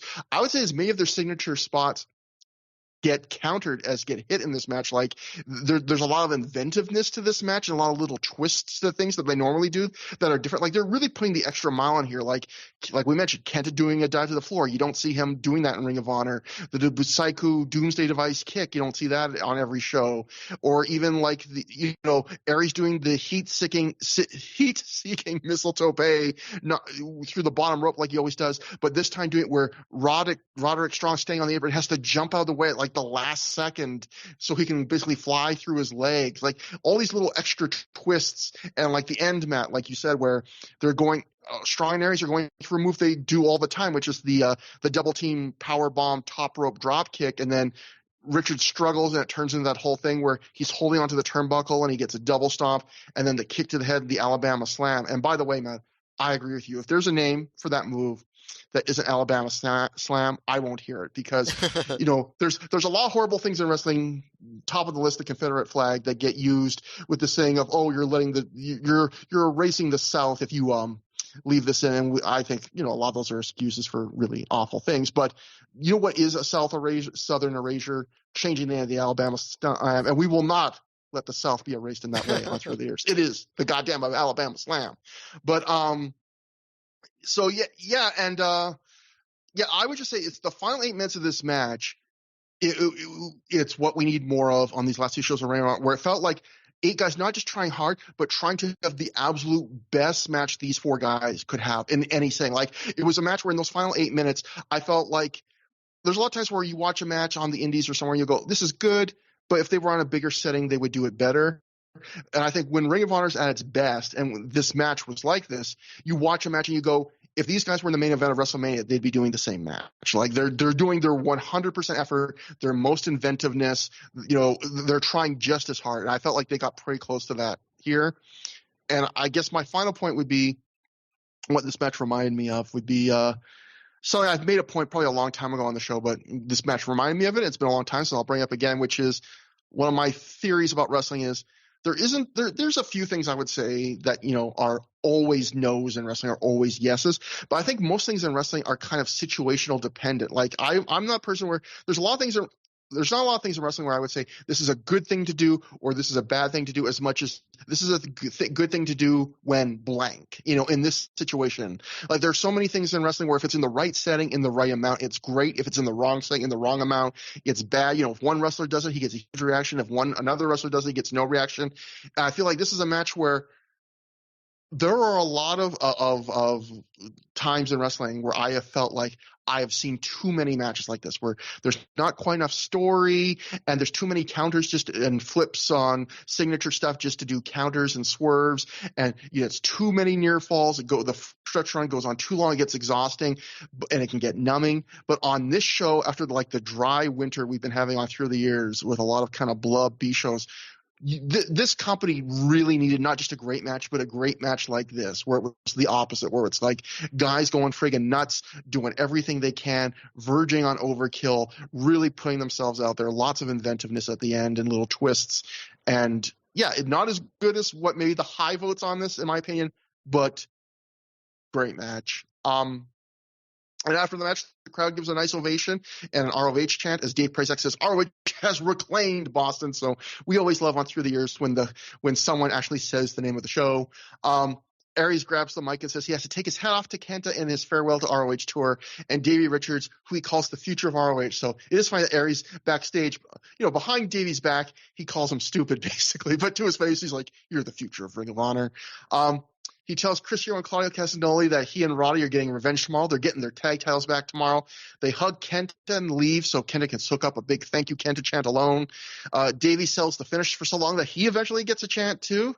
And then the crowd then chants, please come back for Kenta. And the fans kind of get their wish in that he does work Ring of Honor again, but he never works Boston for Ring of Honor again. He does work Connecticut Hartford, I believe, in 2007. But this will be your last chance to see him in Braintree, I think. And then we get a clip of Conan backstage somewhere who says he's coming to Ring of Honor. He knows Homicide's got some beef with Jim Cornette, and he has Homicide's back like a car seat. And then we end with Jimmy Ray backstage in front of the same chalkboard. But, this is a sign of how low Jimmy was and how much of a funk he was in. He does not even use the chalkboard, but he just says, tonight was supposed to be the start of a new chapter in his career, but instead ROH continues to allow fans to throw toilet paper at me. I'm sick of it. Something's going to have to change right now. And so that's Telegraph. I was pretty sick of this toilet paper too at this point, so I'm glad that Jimmy expresses the same sentiment. And so that was Honor Reclaims Boston. Before I get your guys' opinions, we'll frame it with Gabe Sapolsky. So Gabe Sapolsky, once again, he talked to the Torch. He loved talking to the Torch here this time. He talked about, quote, the renewed success in the Boston market. Gabe said, and I quote, we just went to Boston with a strong card from top to bottom. The Boston fans were hungry for us to return and wanted to make sure the show was a success, so we just had to deliver a good card. Everything clicked, and now we are back in the Boston area to stay. Joe, obviously, what did you think about the show? It was apparently you missed the next one or two Boston area shows, so it was not good enough for Joe Gagne. So that's one thing for sure. It was interesting. This is a really lean and mean show because the DVD time was like 2 hours and 47 minutes, which is usually these stretch out to they go up to 3 hours. I think this time they were more in the 3 hour 20-minute mark. So yeah, this is pretty basic wrestling, just not hardly any talking. I remember at the time being kind of disappointed Jim Cornette didn't make his way out because I hadn't really seen him, perform live in a way or cut a promo. So that was kind of a negative to me. We were not disappointed that Cornette was No, on I was the going to show. say that was a negative at the time for me, but a positive for, I'm sure, you guys, your enjoyment of this show, that it was just kind of all, pretty basic wrestling. Things were, up and down. Some stuff was good. Some stuff wasn't as great, but it ended on a high note, which is always good. It ended with the best match and a really exciting, memorable match, which always helps. So I as usual, I had a lot of fun with this. Matt, I'll be interested in your thoughts because I feel like we're in kind of a weird position because sometimes I feel like when we review every show in order, like sometimes we're not just reviewing a show, but we're kind of reviewing how it is in the flow of other shows. So like, we've been crying out for a better show. Did you think this achieved that? It was definitely a better show. Like the main event helped a lot. Like it was a really big difference maker because it was the kind of great match we hadn't seen in a while, like you said. I mean, I don't think that the undercard was like so much of a step above what we'd been seeing. There were a bunch of matches that I thought were pretty drab, especially that Rave and Cabana match. I thought that was like right in part of the most negative things that we've been saying about recent shows. I did like that we didn't have to sit through a Cornette promo because those have been getting pretty long in the tooth, as listeners know, I think. I like the opener a lot. I just in terms of being a breath of fresh air. So there were two things on the show that I would describe as breaths of fresh air. So that alone, I think, puts it in an above category. That said, I do not think this was in the pantheon of like great ROH shows, or it certainly won't be on my list of like best shows of 2006. But it probably was the best show of certainly better than anything since Glory by Honor Night 2. So that's a mark in its favor. Yeah, I agree, and I think going in, I looked up the cage match, and this was like the highest rated show for a while in Ring of Honor, and I would agree with that. It's probably the best, like you said, the best show since Glory by Honor Night 2. I would say it's a good Ring of Honor B show. I would say it's not a great show, but it has one great match worth going out of your way to see. Some good stuff on the undercard. Some stuff I really thought was pretty boring, and actually, thank God there was the stuff that was good on the show, because if it did not have like the good stuff up top, kind of bookending it, man, there is one.